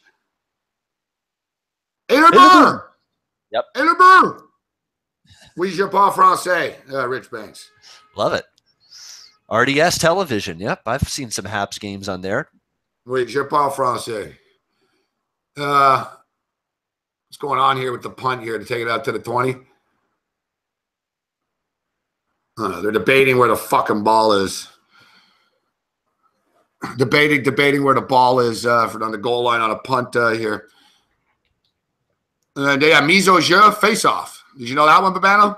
I do, exactly. That's their pro line type deal there, yeah. Yeah, that's called face-off. Yeah, mise au jeu. So you want to learn some French, little hockey. Actually, I learned French watching hockey. Actually, it helps. We got some point spread shenanigans potentially on the way with Arkansas State, Georgia Southern. It's 36-25, 9 minutes to go. The number's still in doubt here, so it should be interesting. Although it's Georgia Southern on their own 1 yard line. Yeah, they're trying to run it out. Exactly. People are all nervous that they're about to run it in. I'm like, no. It's going the other way. All right. Time's flying with you here, Ben. Having a great time. We're already an hour in, actually. Fantastic. Yep. Doesn't feel like it. A lot more stuff I wanted to ask you about. So you want to hang on? We'll take a quick intermission, Babano. We'll take a bathroom break, bong break, smoke him if you got him break, whatever break it is for whatever you want to do. And we'll meet back here in 5 minutes, Babano. For me, it's drink him if you got him, and I don't got him anymore, so I got to refill. Well, it's midweek. What, are you drinking a peach snaps tonight? No, beer. It's my beer mug here. I don't put. I didn't see. Let me see. Let me check it out. Oh, really? I saw people say you got a pink cup. Yeah. Are you an alcoholic? Fuck. I drink a lot of beer during the week. Yeah. Hey, hold it up again. You got to talk. Exactly. Google Hang. If you don't talk, make noise. No, I'm like this model here. It's like a Barker Beauty model. There we go. Look at Babano. He's got a little buzz going on, huh? Exactly. Yeah. A little midweek. How many beers you drink tonight? Oh, that's my second in that mug. So we'll go for number 3. Usually I stop at 2 during the week, but we'll go for a third here. Well, you like 2, eh? You don't smoke weed generally or anything, right? So not even a cigarette my entire life. Yeah. No. So you like a couple of beers. Exactly, a couple beers a day, nothing wrong with that. Maybe a few more, maybe 6 or 7 more on the weekends, but that's another story. It's like my grandparents. My grandparents were very straight people. But they used to pound back a couple of rum and cokes every night. Every night, man. They'd sit in the kitchen after dinner. They'd have, my grandmother would have one rum and coke. My grandfather would have 2, and it was like clockwork. Fuck. Yeah, I like peach schnapps. You're right about that. But no, during the week, it's beer. I like my rum and coke, too. Rum and coke, Ryan Coke, that's an Ian Bobano specialty, too. So, yeah, you get the smoking in. Everybody, smoke them if you got them. Refill your drink. So Babano's got to fill his cup here. Yeah, we'll take a quick break right now. The Wicked Wednesday, we'll continue talking sports with Babano. We'll talk a little college. We'll get into some CFL and get some baseball picks from Babano and have some fun here on the Wicked Wednesday. And maybe peruse the Thursday NHL board just for a second. Oh, yeah, you got some overnight NHL picks for us as well. I want to get your CFL takes, any meaningful games, and all that other type of stuff. Do I watch lacrosse? Not much, to be honest with you. I am into lacrosse. I think it's a great sport. I think those guys are tough as fuck. I think it's cool. But, not all books have lines on it. I don't mind betting on it a little bit. Toronto Rock are a very good team. Lacrosse is popular here, actually. They get like 12,000 people and shit. But all right, so we'll take a break. Instead of music, we'll leave you in the background some football. They're tough bastards. In the house. They're tough bastards, those lacrosse players. I respect them playing that sport. Oh, they're great, tough athletes here. All right, quick break here on the Wicked Wednesday, guys. Smoke them if you got them. Do what you got to do. Get your bets in. All right, everyone. We'll be back. Bye. See you, Rockamaniac Steve Wilson. Back soon. 2-0 Flyers. Flyers! Fantastic! Woo! Yeah! This would be great. I love my underdogs in hockey. I'm telling you, but I know it's a break, but I'm going to say this right now. I will make a case for an underdog whenever I can in hockey. I think there's opportunities there. Great prices, great situations, undervalued teams, overvalued teams. You got to know who's going to bring it on a specific night and who's not going to bring it. If you can do that, pick off some of these plus prices in hockey, boy, does it build your bankroll quickly. If you did look at St. Louis with Gabe, great call with them, with the Blues, and here are the Philadelphia Flyers off to a great 2-0 start on the road with San Jose, but it's early. Can't celebrate yet. We know how these games can go in hockey. 2-0 lead is never safe. The worst lead in hockey. Get me another one, Philly. Get me another one. Philly Flyers plus 135. Let's go. We've got more late night anger management. Morency and me, Bobano, Ian Cameron, coming right up. I got to refill. More Labatt Blue for this guy. We'll be back in a flash. Fakes the handoff. Looking downfield. Has plenty of time. But just throw it away. The decision there not to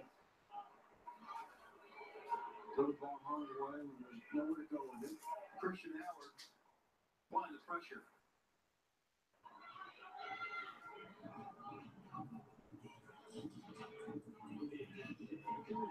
So to set up 3rd and 10 here for Georgia Southern. We've already seen a couple of big plays on this drive. Can they keep it going?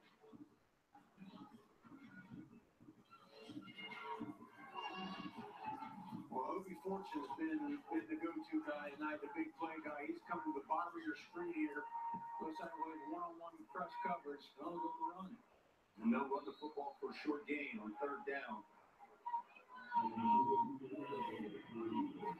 Ramsby, 1 yard, Griffin Riggs on. This stop. I think if Shyworth's going to have that one back, he would have kept that ball. He looked like he had some room to the outside. There's certain times with this young man, we've seen it. The game is slowing down, and then sometimes it goes a little too fast. Yeah, and that's what happens with a young guy, right? That's just when you think they've turned the corner, and you don't say, oh, no, that's why he's still a freshman. But I think overall, if you're a Georgia Southern fan, you got this is it. They're going for it. With the potential this kid's showing. All right, 4th and 8, they're going to go for it. Works, feeling the pressure. Gets out of it, rolling to his right. And out of bounds. Just a little too much to the right side. Intended for what turned out to be his favorite receiver of this second half, Bobby Fortune. He went to the right guy, but that was tough. Arkansas State brought some pressure. A little bit better throw. Should have been a difference. So the turnover on downs, and Georgia Southern's defense is on the field. Here comes Arkansas State. Just over 6 minutes to go in this game, and they have an 11-point lead. Georgia Southern's defense, just do what you did last series. Keep the pressure up, trying to get to Justice Hanson, force it 3 and out, get the ball back to your offense. Jamal Jones in the backfield will get the carry. Inside, we talked about this a little bit, that the guard, center guard combination for the Red Wolves, very young. They just need playing time. They've been consistently moving the football in the middle of the field. I've been impressed with them. I think they're not there exactly where Blake Anderson wants them, but I think they've overall done a good job tonight getting some of those interior gaps and north-south running lanes for those running backs. Flag on the field, so free play. The connection. Omar Bayless with a man all over him, still holding on. We've got multiple flags.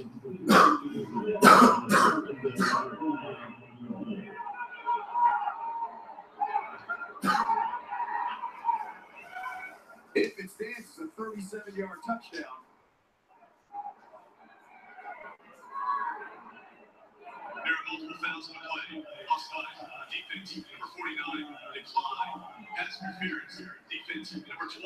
Penalties decline. Result of play is a touchdown. Big play once again for the Red Wolves, and that results into a touchdown. Question: did he catch that with one hand? It looked like he did.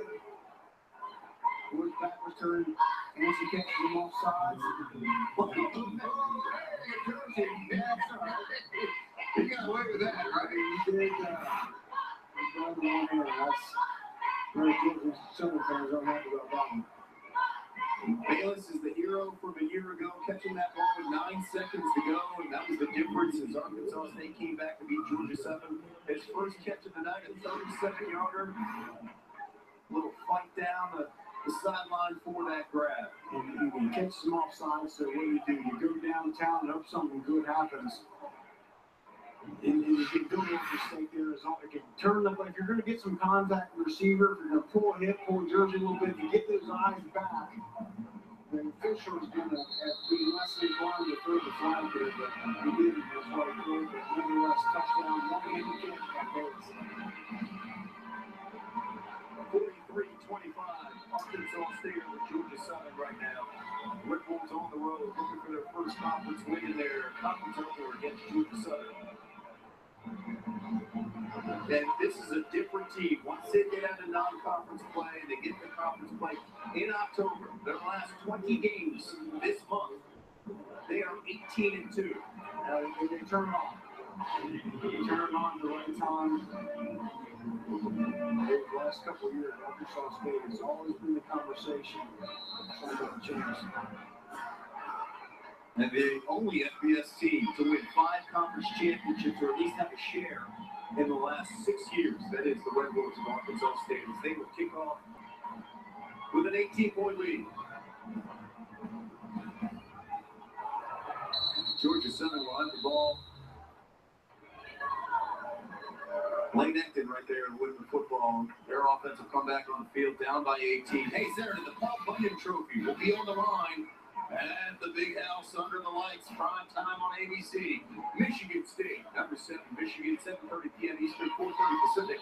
Once again on ABC, also streaming live on the ESPN app. travel on a lot.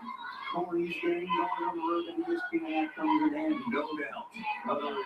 Sitting in the hotel or on the plane before you take off, catching some of those games makes it nice. Here comes the offense for the Eagles. The keeper by words to pitch out to Wesley Fields. So Arkansas State 1-2 on the season, looking for their first conference win of the year in their first conference game. They are 5-30 away. So we take a look at the Sun Belt standings here. And, of course, the highlight is Troy, sitting at 1-0. Louisiana Monroe at 2-0 at the moment. Troy next week on Wednesday. ESPN2 will take on South Alabama. Looking forward to that call and seeing what they have after LSU. Wards feeling the pressure, rolling out to the right side. Little hesitation, they'll keep it. First down and much more. Typically, when you talk about the Sun Belt, I love the parity of the conference. A couple of years ago, Troy was a bad team. They were, oh my God. And now here they are, one of the best teams. Georgia Southern a couple of years ago was on top. Now they're starting to struggle a little bit. I think they are showing some potential. So they jockey back and forth here in this conference. Rocky Boy and Kevin Nagani with you. Thank you for joining us on this broadcast here. Paulson Stadium, Pittsburgh, Georgia. Works throwing the football to the right side, finding Ellis Richardson. His first catch of the game. And that's a first down for Georgia Southern. Inside 5 minutes to go in this fourth quarter.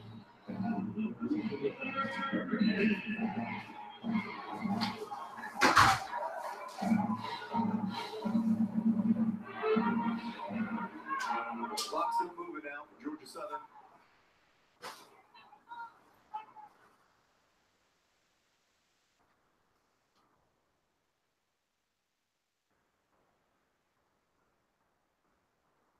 Holy shit, 8-7. My God. Oh. Watching a football. If you thought you weren't going to get drama in this baseball game, you've got it now. Tying run on second base, 2 out, top of the 8th. I got some Chinese food yesterday. I didn't eat it. I left. I didn't like the broccoli and shit. I don't like the soup and shit. I don't like some of the shit they get. I like the General Tao chicken. Morency likes his chicken spicy. Yeah, Kung Pao, yeah. So I got some General Tao chicken yesterday. Got some General Tao chicken yesterday.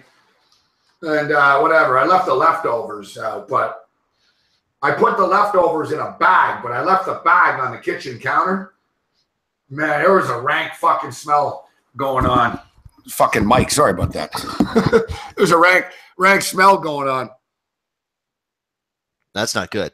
No, that does not. not. What's going on? I didn't realize I turned the mic around for the game. There, I turn around. I got thrown up. There's a waft of like fucking day old Chinese food, man. It was killing me. And trust me, I'm used to some funky smells in my place, Babano, but this one was a bridge too far, man, even for me. I was like, what the fuck, man? It smells like death in here. I'm looking around. I'm like, oh, shit, it's that General Tao chicken from yesterday. That sounds like an experience I would not want on you or anybody, to have that kind of stench ratcheting itself through my place. That's for sure. Yeah, I got some great food in here, man. I got Chinese leftovers. I ate fucking Lebanese food tonight. I ate a fucking shawarma. So it's like garlic sauce and fucking, I got all kinds of great fucking shit left over here. Diamondbacks saying leftover, yeah. They're out of the 8th inning. Did you guys know that you could die from drinking soy sauce? Die from it? Wow, I put that in stir fry all the time. I have that like loaded on stir fry dishes. If you pounded back a whole bottle of soy sauce, like this is a MacGyver thing I'm sharing with you guys.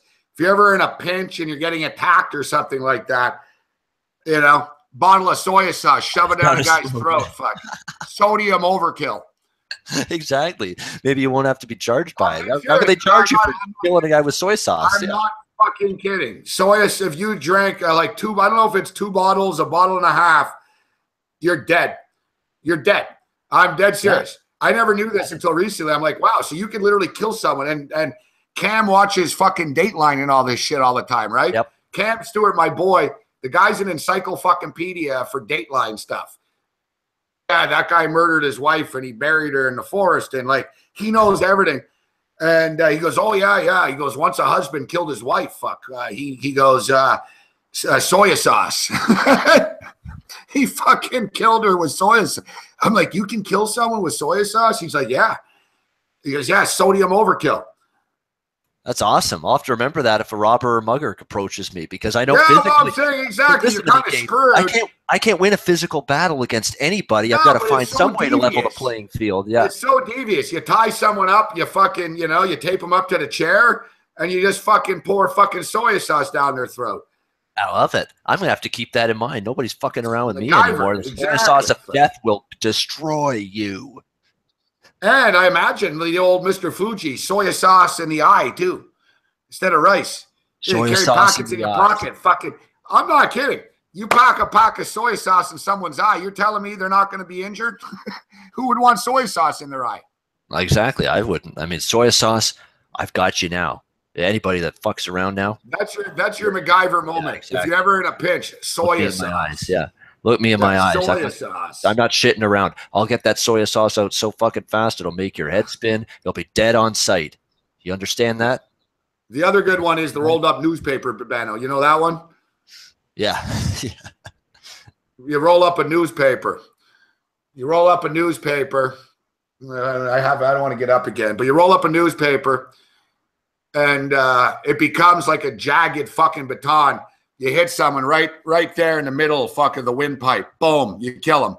Yeah, right in the middle of the chest area. It's a prison thing. Plexus. Yep, bam. And then he's just out, conked out, right on spot. Yeah. Prison thing. I'm not kidding. It's a great one. And then, of course, there's the old Sean Penn bad boys. You just put a bunch of fucking RC Cola cans in a pillowcase and smash someone in the face with it.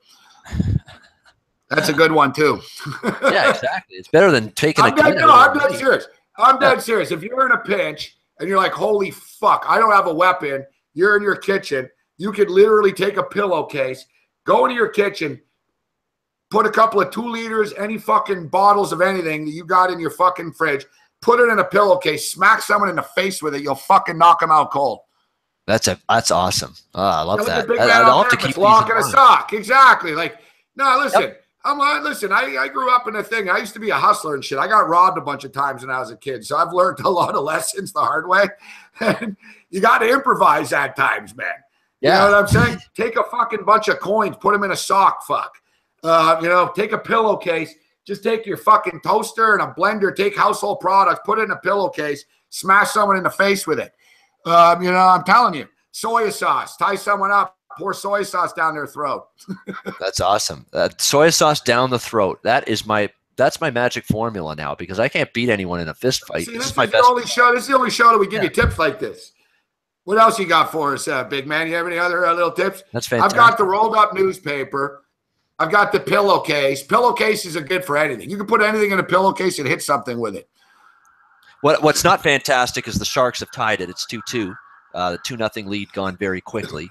Big man on campus is devious. I like his style. Small. Who are you, the fucking Joker? Fucking small glass crystals in someone's food. I just saw that now. That is massive. I love it, because I got to write all these down. Like I said, I can't kick anyone's ass. Me too, Ace Farmer. That's why I got into this shit. I'm dead serious. When I lived in Hollywood, I got my door got kicked in. Two dudes with stockings fucking tied me and my roommates up, put a shotgun to my head, fucking kicked me in the stomach a couple of times, blindfolded us, put a shotgun against a pregnant 16, 17-year-old girl's fucking belly. I thought I was going to die. That's as close as I thought. I thought I was dead. I'm like, man, I was like, fuck, I'm only 21. I'm going to fucking die in fucking Hollywood, lying face first down on the floor. I can't believe this. I swear to God, I was thinking, I can't believe I wanted to move to this place. And fortunately, I survived that one. That was a close one.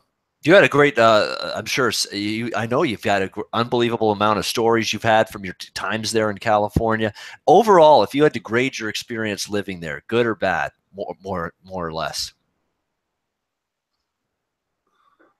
I knew you'd have a tough time answering that because you've had good stories from California. It's good. It's good.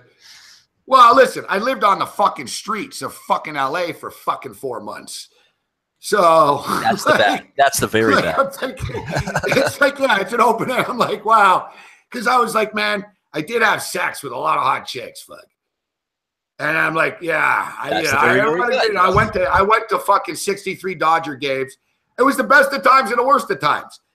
I was a 20-year-old. I made like fucking $80,000 one year. And, and then I ended up on the street with guns to my head and fucking, it was the best of times and the worst of times. But I told you the best story. The best thing that ever happened to me in Hollywood was once I was on a payphone and I was on Hollywood Boulevard and I was telling my buddy, I was like, dude, I'm in big trouble, man. I was like, you need to send me money at Western Union, all right? He's like, yeah, all right, fuck. He goes, you're really having a tough time. I'm like, this city's eating me alive, fuck. So I'm like, yeah, I need some money. And I swear to God, it was right out of a porn movie, fuck. I can't make this shit up. But why would I? It's a true story. So I used to be a good-looking dude. I had long hair. I was a metalhead in a band and shit. So I'm in Hollywood. I'm on the phone. And this fucking blonde chick fucking looks like Brookhaven fucking walks past me. And she goes, if you're still here in 20 minutes, I'll fuck your brains out. And so my buddy on the phone heard it. And I go, yeah, it's not all bad in Hollywood here, folks. Fucking, And don't forget, this is like 1989, 1990. So this is the heyday of metal and shit, right? And AIDS wasn't a big thing yet. It was sort of new with Johnson, So, Guns N' Roses and Motley Crue and all that shit was big. So this metalhead blonde chick goes, if you're still here in 20 minutes, I'd like to fuck your brains out.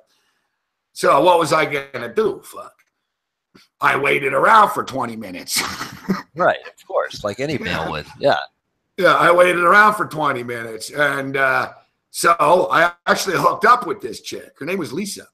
I hooked up with this chick. And we started seeing each other a bit. Very, very on just a sexual thing. So she starts telling me she's a stripper at Girls, the strip club and shit. And she's banging Vince Neil. Vince Neil the other night, but his girlfriend doesn't like me. And then I'm like, what's your real deal anyways? And she goes, well, because that's it. She told me that the fucking FBI contacted her. And I'm like, why did the FBI contact you? And she's like, well, I should probably tell you.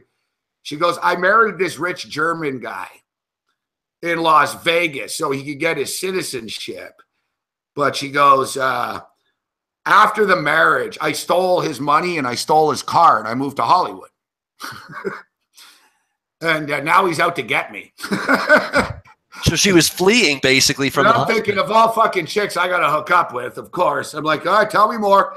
She's like, yeah, well, he paid me $20,000 to marry him and I stole his car and I kind of took his money. And like, she's telling me this story. I'm walking down the street with her and shit. Fucking chicks and fucking dudes are yelling at her and shit. I'm like, holy fuck, this chick's a piece of work.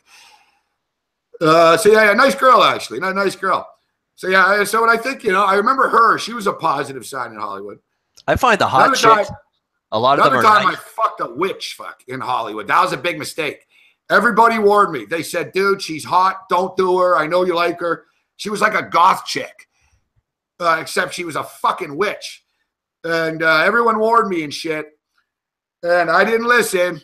I went in this chick's house, man. She's got like fucking tarantulas walking around and shit, man. And fucking snakes and shit. All right. So I made the mistake. I fucking slept with her. I gave her the wrong impression by sleeping with her. And she fucking cursed me, fuck. All right. She fucking cursed me, this chick, after, because I pissed her off. And right after she cursed me is when I got fucking robbed. I got fucking guns to my head. I ended up fucking homeless. I swear to God, man, I got cursed by a fucking witch in fucking Hollywood, fuck. Is she one of these wackos that does a seance or does those kind of stupid things? I don't know, man. I didn't fucking stick around, dude. I got fucking freaked out when I woke up in the morning. I realized what I had fucking done. Fucking chick, man. Fucking, there's fucking pentagrams and fucking tarantulas walking around everywhere. It was a big mistake. What the fuck? Yeah. Yeah, big mistake is right. She sounds like she's got a couple brain cells missing there. But that's to me, I'd get the hell out of there too. I don't need snakes. I don't need tarantulas. I don't need this. I don't need you to try to make me converse with the dead. I don't need that. Yeah. George is asking if I was bald then. No, I was 20 years old, George. She probably wanted to look on YouTube, George. I used to be in a band, fucking have long hair. The video's up on YouTube. He did way back in the day, yeah. I'll try to. I'll put it in here right now. We'll see if the But then again, Gabe, I've only known you for 10 years. So 10 years ago, did you have hair? I can't even remember. No. So yeah. So since I've known you, I haven't remembered when you had hair, but I know you did. I had hair until I was about 30. Early 30s is when I realized there was no turning back, and I just shaved it. You must hate that song from the 60s by the Cowsills. Give me a head with hair, long, beautiful hair, shining, gleaming, streaming, flaxing, waxing, and if you give me it down to there. No, I'm saying you must have hated that song as you got older and went bald and all that. I mean, it's got to be driving you nuts. No. Stop talking about how good hair is. Bald people can look good too, and there you go. I think you're suited well without it. It hasn't bothered me once at all, ever. No. Very good. That's good. No. They made it sound like hair's the best thing in the world. It's like God's green earth that you got hair, that band, when they came up with that song, which is not true. What's Republic Sunshine talking about? Come on.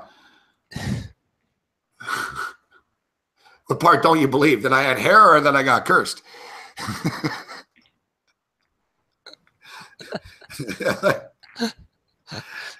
That story's I must hate this. What do you think? I said, you think I'm looking in the mirror here going, oh, fuck, I wish I had hair? Yeah.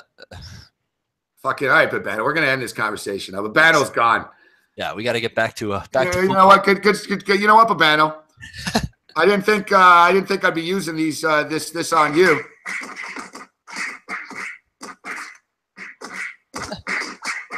I'm getting my ass kicked again.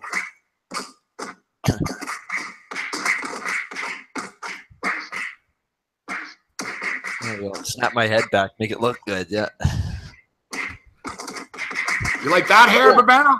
Yeah. The fucking beating of a lifetime. It is, yeah. One of many for me.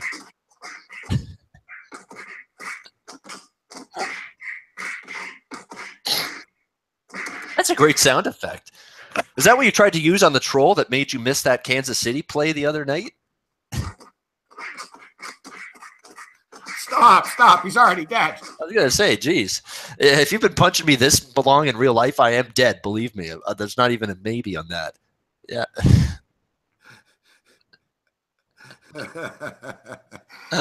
Oh, dear. I'm not cursed anymore, Marco Lou. At the time, I was cursed. It didn't last forever. It lasted until I left Hollywood. That's when I left. That's when the curse ended.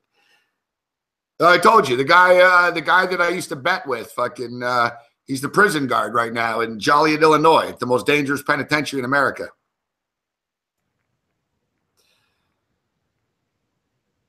Babano's got no response to that. No, I was just checking. See, that's 8-7 still in the baseball. No change. Arizona. 8-7. Okay, Babano.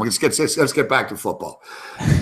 Oh, because you asked me about LA. I'm like, I don't know if I have good memories. You know what's funny, Babano? And then we're talking about tarantulas and snakes and witches all of a sudden. So that's what I get for that. Yep. I've been back to Hollywood. I've been back to LA a lot, actually. And I have the same mixed emotions. It's funny. Like, I'm on Sunset Boulevard partying with hot chicks a couple of years ago in LA. I'm like, this town's awesome. Then for some reason, I was like, let me go visit the building where I got robbed in.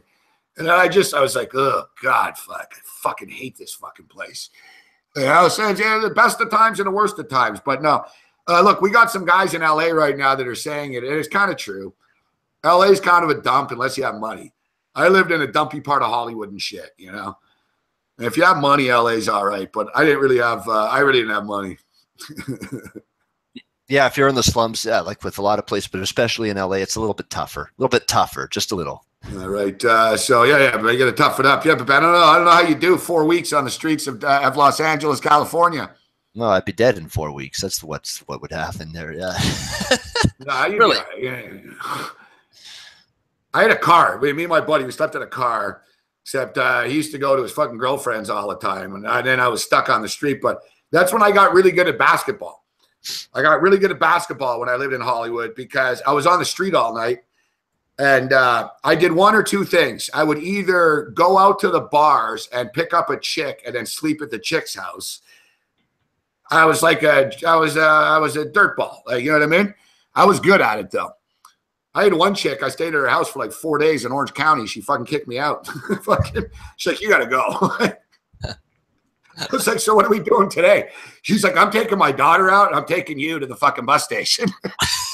I just met this chick too, like at a fucking bar. I went home with her and stayed the next day. It was all right. I sort of stretched it out. Stretched it out. That's a good point. Brooks in the chat has experience firsthand in LA. He's lived there before. He says metro area is good. So yeah, obviously there's good parts in LA. Obviously, there's no doubt about that. It's just you got to know where to plant your seed, so to speak. Downtown LA is better now. Yep. But yeah, so no, I was up all night, all the time. So if I didn't go out and drink and try to pick up a chick and sleep on a couch somewhere or with a chick at a party, there's a lot of pool parties in Hollywood too. So I used to go to the pool parties and just sort of pass out at the pool all night and stuff. I was a pretty slick hustler. But I had money at times and then I didn't. Sometimes I was rich. Sometimes I was on the street. It was fucking nuts when I lived in LA. But so I played basketball, Babano, at Beverly Hills High School. Right outside Beverly Hills at Hollywood High School outside because it was kind of safe there. There was no nut jobs. It was like behind the high school and shit. So there was a couple of kids smoking dope and shit. So I used to just sit there and fucking shoot hoops all night and play basketball, like all night, man. Like I'd play basketball all the fucking time in LA. So that's where I picked up my hoop skills. There you go. You can already now I've lost. I'm an old man now. I can't jump. Yeah, but now you can at least say to yourself, hey, now maybe I can go head-to-head with Lonzo Ball, your best friend in the world in the basketball realm, and give him a battle now. I could beat Lonzo Ball in a game of horse. I knew you'd say that, too. I absolutely did. Where's Big Man on campus? He's going to freak out now. Oh, I'm waiting for him to run to the chat. Say, what? You fucking said you could beat LeVar Ball in a game of horse. Yeah, I believe I could beat him. I'm waiting for the Big Man on campus marquee to show up in the chat to say something about that just now. Yeah. Don't forget, and thanks, Michael Byer, for the kind words. That's the best. That's my favorite movie, White Man Can't Jump. Fuck. That's the best movie ever. Hey, don't forget the singer of Arcade Fire beat fucking who did he beat on the Raptors in a game of horse? Who was it? I think it was Patrick Patterson. Who did he beat? Yeah, but a guy in Arcade Fire is good. I can shoot the ball pretty good. Now I could. I'm just kidding. I suck. I was going to say if you're gonna face Patrick Patterson in a 3-point shooting competition, you can definitely beat him. I'm old. I'm not saying I can shoot a three better than Lonzo. I said I could beat LeVar. What happened to Patrick Patterson in the 3-ball? That guy was actually pretty good when he first joined the round. It's just like he completely lost. He's on the Oklahoma City Thunder now, I guess. Yeah, huh? yeah. Good for him. He's a good glue guy. He does the things. He does the things you need to do. All right, so 1-0 Oilers, still low scoring game yes. there. 2-2 with the Flyers and the Sharks. All right, Babana, any other NFL games you want to hit before we move on? Maybe we'll talk a little college or CFL before we let you go. Let's see. I'm kind of tempted by the LA Rams one more week. It's crazy. They're favored against Seattle. People are going to look, what? Who? Huh? What's going on here before the season started? But there's a lot to like with the LA Rams. I know people are going to say, oh, maybe Seattle's gotten their act together last week. Big win on Sunday Night Football. Hold on now. It beat an Indianapolis Colts team that's got no defense whatsoever. Jacoby Brissett on the road, I believe, for the first time as a starter. And it really only took until the second half for them to pull away in that game. I'm starting to really start to drink the Kool-Aid that Sean McVay and this Rams team is providing us here so far this season. I'm liking what I'm seeing. This team's moving the ball offensively. I've got a little concern with them on the defensive side of the ball, but we've seen the Seattle offense at times not function, particularly away from the cozy confines of home. At less than a field goal, I'll be interested in the Rams. I mean, I'm starting to like what I'm seeing there. Oh, they break it open. Man, every time Colorado comes back, man, Arizona. Oh, yes, gap shot. That's going to score 2. It'll be 10-7 D-backs. Yep. A.J. Pollock, 10-7 right now. D-backs balling. They just won't let up. A powerful offense, huh?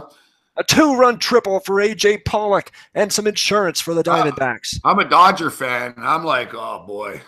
I'm a Dodger fan. I'm like, oh, we got to deal with these guys now. I'll tell you what, if you're the Dodgers, that's going to be a sweat and a You grind. got Fernando Rodney, though, as your closer here. This game ain't over yet, Flick. Yeah. If it's Arizona Dodgers, that's a grind of a series for the Dodgers. Nothing's going to come easy in that one. Not that Colorado would have been easy. No. Not that Colorado would have been, well, Irvin, you're free to leave at any time. Nobody's holding you hostage here. See, I don't have the energy to yell. I'm like, is that Irvin Santana? Why didn't you pitch better? I'm giving my neighbors a fucking break tonight. Instead of yelling at Irvin Harris, no one's forcing you to watch. Yeah, I don't know. Yeah, Arizona's. We talked about it. We said out of all the long shots, Arizona in the 14 to 16 to 1 range was the most dangerous future bet, I thought. Oh, he's yapping about that we're not talking sports. Well, we'll get to that. We got to talk about life sometimes and some other things from time to time. That's the way it is. We just talked about fucking 9 NFL games, for fuck's sakes. I don't know what he's talking about. Exactly. Yeah, exactly. We talked 9 NFL games and some hockey early in the show, and we'll get back to football. We got more to do. Hold tight. Be patient. Calm down. Or get the fuck out. That's all there is to it. Yeah. Babano's the one that's saying, get the fuck out of here. All right, so you like the Rams again. Yeah, it's hard to make a case for the Seahawks just because they beat up on the Colts. Yeah, I agree. I mean, let's see Seattle do it on the road. You know, they didn't beat Tennessee on the road. How bad is that Tennessee loss looking now? All right, hold on. Now, hold on a second. Hey, titty boy, shut the fuck up.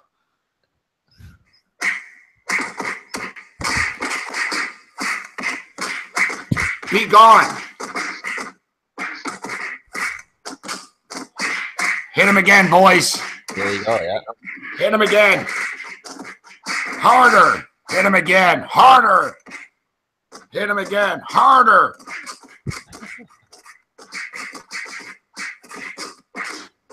I'm like a bartender. I just call the bouncers. Hey, boys. Yeah. You know that guy that's drunk, that's an alcoholic, and he just needs that drink. He wants that drink, but can't have that drink and tries to hold back. That's Druzilla right now. He used to be a mod for you. He wants to kick people out of the chat. He really, really, really wants to kick people out of the chat, but he doesn't have those privileges here with SBR. But he's dying inside. I want to kick this guy out of here. That's probably what Druzilla's thinking right now. Yeah. And I could talk about the NBA. Hey, shut the fuck up. If you want to tell someone what to do, go to a strip club and throw money at a stripper, all right? I'm not your bitch, titty boy. Babano, as I was saying, the Seattle Seahawks. Hard to trust them. Yeah, you beat up on Indianapolis last week. Seattle are a bad road team. They just are. They have been under recently. There's a big dichotomy where they struggle on the road. Their offense hits a wall on the road, and we've talked about this in the past, man. The fact of the matter is, the Rams have beaten Russell Wilson 4 out of the last 6 times they played. You know, even with Jeff Fisher, the Rams, for some reason, they beat them last year, even in Los Angeles. They beat them. They just do match up with them, and this is the best Rams team we've had in years, actually. I don't know, the Rams, it's hard to believe they're favored in 4 of their first 5 football games. You know, here we are right now, -1.5. To me, it's Rams or pass. Yeah, I'm in there. If it stays below field goal, I'm in on the Rams. I just am. And you're right. They beat the worse Rams teams than this. Much worse Rams teams with much worse Rams coaches. And we can put Jeff Fisher in that category. Beat teams like the Seattle Seahawks in the past. At home, too. Seattle's not fared well. And even going back when they were in St. Louis, they didn't play well there when the Rams were there. I think the Rams, there's a lot to like right now. Jared Goff's got confidence. It's a guy that's finally got a brain and a mind in terms of offensive creativity. And Sean McVay, there's a lot to like with the Rams right now. And I think less than a field goal, they can beat Seattle at home. Tom Marino says the Rams have beaten nobody good. Yeah, I know. The Dallas Cowboys suck. Fuck. Nobody's good to Tom Marino. Yeah, Seattle good, though. Come on. How good Seattle right now? How's that Tennessee loss on the road looking after Tennessee got their fucking brains beat in by Houston last week? Like, you could say the same thing there. Ace Farmers asked if I banged any famous chicks. I don't kiss and tell. But no. No, I don't know. I've made out with some porn stars and stuff like that, but no. I was the only guy, actually, to be brought on the Cinderella band tour bus by the backup singer. 2 hot black chicks were the backup singers. And I hooked up with them. And the roadies told me, they said, you know what? You're the first dude that I've ever seen go on the bus with these 2 chicks. And they were like, that's impressive. They're like, so many dudes hit on these chicks. They said, you're the first guy to penetrate this. You're the first guy on tour that they've ever brought on the tour bus.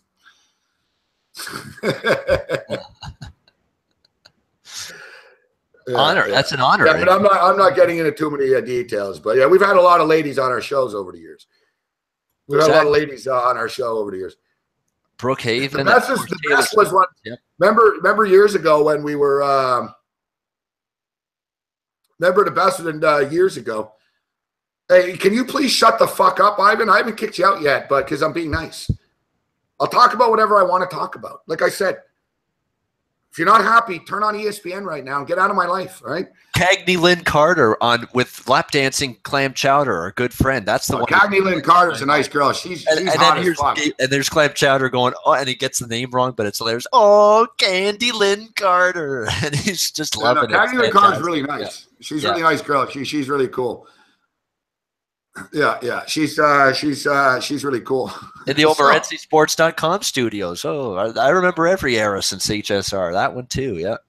Oh yeah, no, we've had them all on. You name a porn star, I've met her, had her on the show over the years. See, now because of this fuckhead, I forgot my fucking train of thought and my fucking story. Son of a fucking bitch.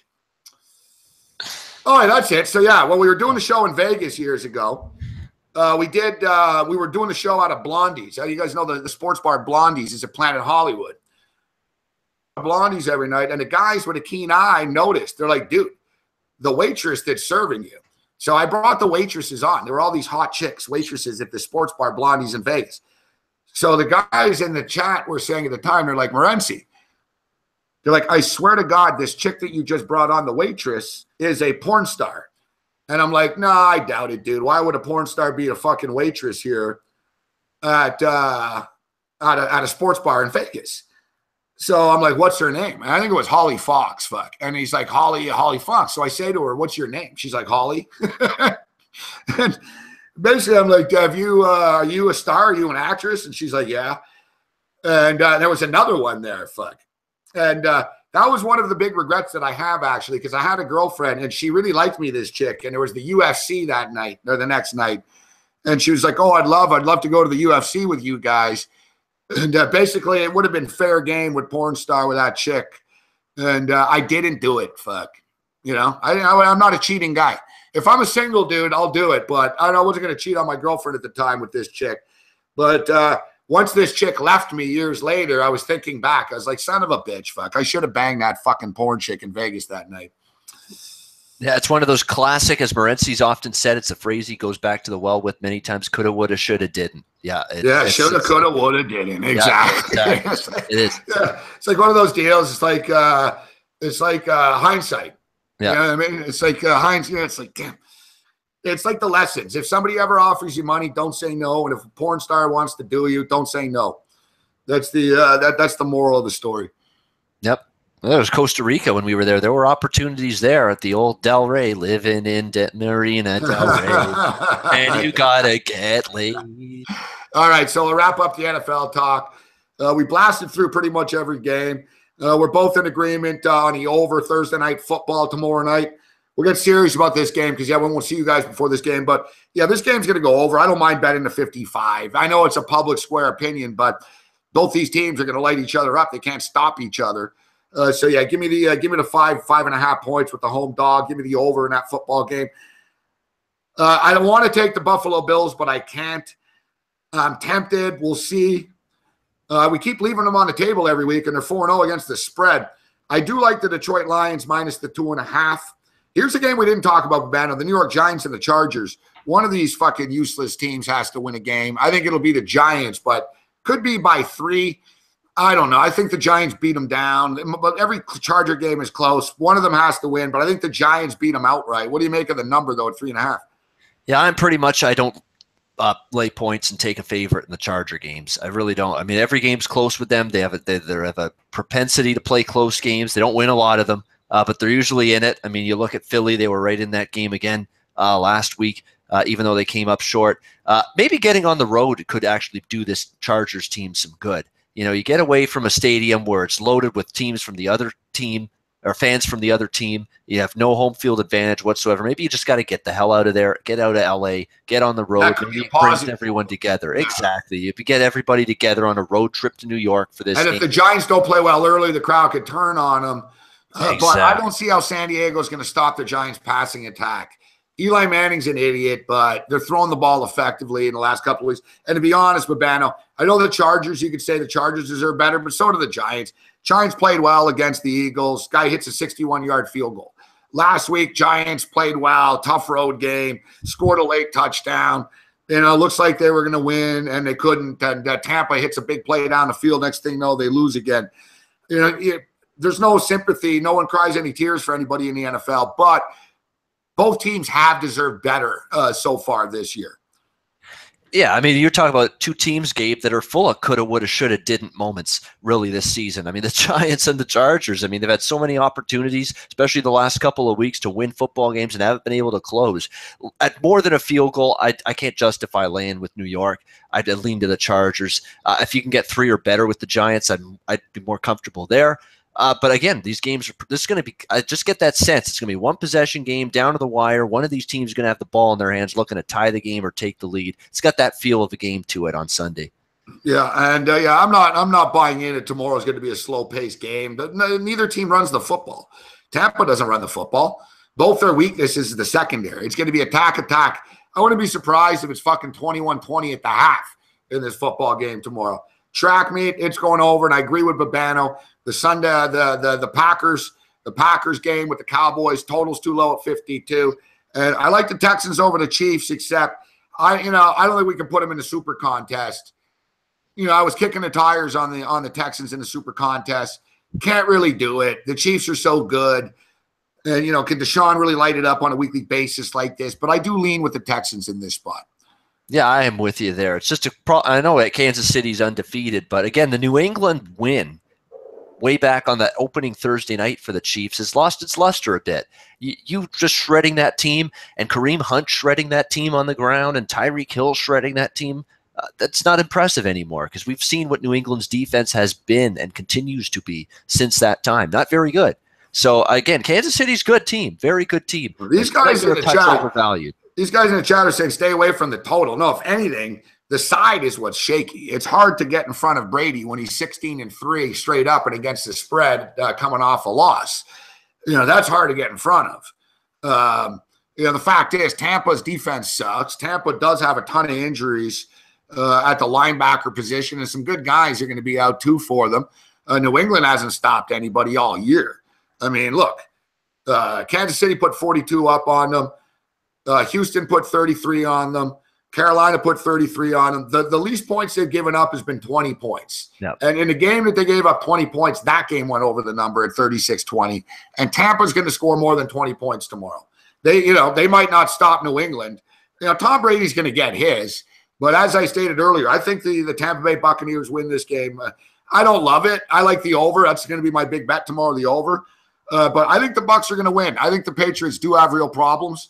And I'm going to take a shot that the Bucs can turn the corner here. And I'm going to call it, 35-31 Buccaneers. The LA Rams San Francisco game on Thursday night a couple weeks ago is proof you can get a wild, high-scoring, crazy Thursday night football game in terms of points on the board. And this is the game in terms of a matchup situation, offense versus defense on both sides. You would think they'd have that advantage, be able to get up and over. It's a high number. It scares me a little bit, but not enough to back off. I'd lean over for sure in Tampa Bay as well, even despite the Brady and Belichick off a straight-up. It's not that high of a number, though. The least amount of points scored in a Patriot game this year has been 56. Yeah. When you compare it to that, that's been the lowest scoring game that has been on the board. Yep. No, I mean, the truth is saying, like, you guys, I don't know what the hell you guys are talking about with 66 and shit. The fucking total is 55. All right, it's not 92 here. Fuck, it's 55. You know what that means, Gabe? That means we're not over complicating anything. All right. That means every game's gone over. The Patriots go over. Their defense sucks, and they have the greatest quarterback ever to play the fucking game, playing against a shitty ass fucking secondary. It's not rocket science. Just like last week. I remember last week all these guys, and then everyone pretended on Thursday they're all in the Packers. But I remember on Wednesday night everyone was telling me, "Oh, the Bears can run the ball down the Packers' throats. You can't lay points with the Packers." And then everyone, "Oh, I knew it." The next night, and like I fucking said, people want to make their existence, so they fucking overanalyze this bullshit. It was Mike Glennon versus Aaron Rodgers. Shit's pretty simple sometimes, guys. This is another pretty simple one. Patriots and Bucks are going over the fucking number. I don't need to hear about this bullshit and other bullshit. And then you still get it below a key number, and that key number is 56. That means you get 2 touchdowns per quarter. You cash your over in this football game. Can you get 2 touchdowns per quarter on average? I think you can. With these two teams, particularly on the defensive side, the way they're playing, I want no part of an under. I don't care what the number is. I want no part of the under, not with what I've seen from New England. It's time to go to school, Gabe. Any college games you want to talk to me about? I've been saying it seems like I never said I don't lose off. I lose all the time. I had the under in this baseball game. I had the over last night. Yeah, but I like you said, I told you guys, fuck, these fucking playoff baseball games. They're aces on the hill. The aces always get lit up in this shit. But actually, you know what? We can't keep you all night, man. The show's just flown by here tonight. Crazy. We'll talk a couple of quick college games, and I'll get your take on the Red Sox Astros tomorrow in the afternoon, which is going to be fucking awesome. That's going to be some awesome stuff. So let me load up some. Let's just take a look. So we both agreed NC State's to play tomorrow night. We agreed that home dogs. So both home dogs tomorrow night, guys. We're riding the dogs tomorrow night. Hey, you know we what? hit the winner tonight with Arkansas State and the over. That was nice. One thing I'll be doing, Gabe, is NC State Tampa Bay moneyline parlay. I'm going to go for the big double dog parlay winner. I like doing that. I like parlaying moneyline dogs. I try to do that in college. Try to pick a couple here and there. Somebody and try at South to get Point last week hit a Bills Panthers moneyline parlay. $2,000 paid $42,000. Yeah, exactly. You can do it, and it's better than parlaying 7 or 8 or 9 favorites at big, huge prices. I think that, to me, is lunacy. I mean, let's be smart here. Let's build our bank. It pays plus 60, plus 600, Babano, plus 622. 622 plus 622. Tampa Bay Buccaneers, NC State money line. Good value. I agree. I like that one quite a bit. And I think both teams have outright win potential. I truly do believe that. I know the Brady and Belichick straight up anything, but screw that. Their defense stinks. Can't lay points. Tampa Bay can win that game. Will they? I don't know, but they can. All right, what about this one? Should we give up on Vanderbilt? It's like, okay, Vanderbilt was going to bounce. Vanderbilt after that big, how are they going to respond after that big beating against Alabama? I took them plus the points last week against Florida. Now, I did fall asleep during the game because I was tired, but, they were in the game. Fuck, they were 1 score away from covering the motherfucking thing. And I guess we got screwed late again, as I always do in this game. Now, and I know Georgia beat up a really bad Tennessee team, but seems like a lot of points to be laying Vandy at home. Or was Vandy just sort of not as good as we thought they were, in your opinion?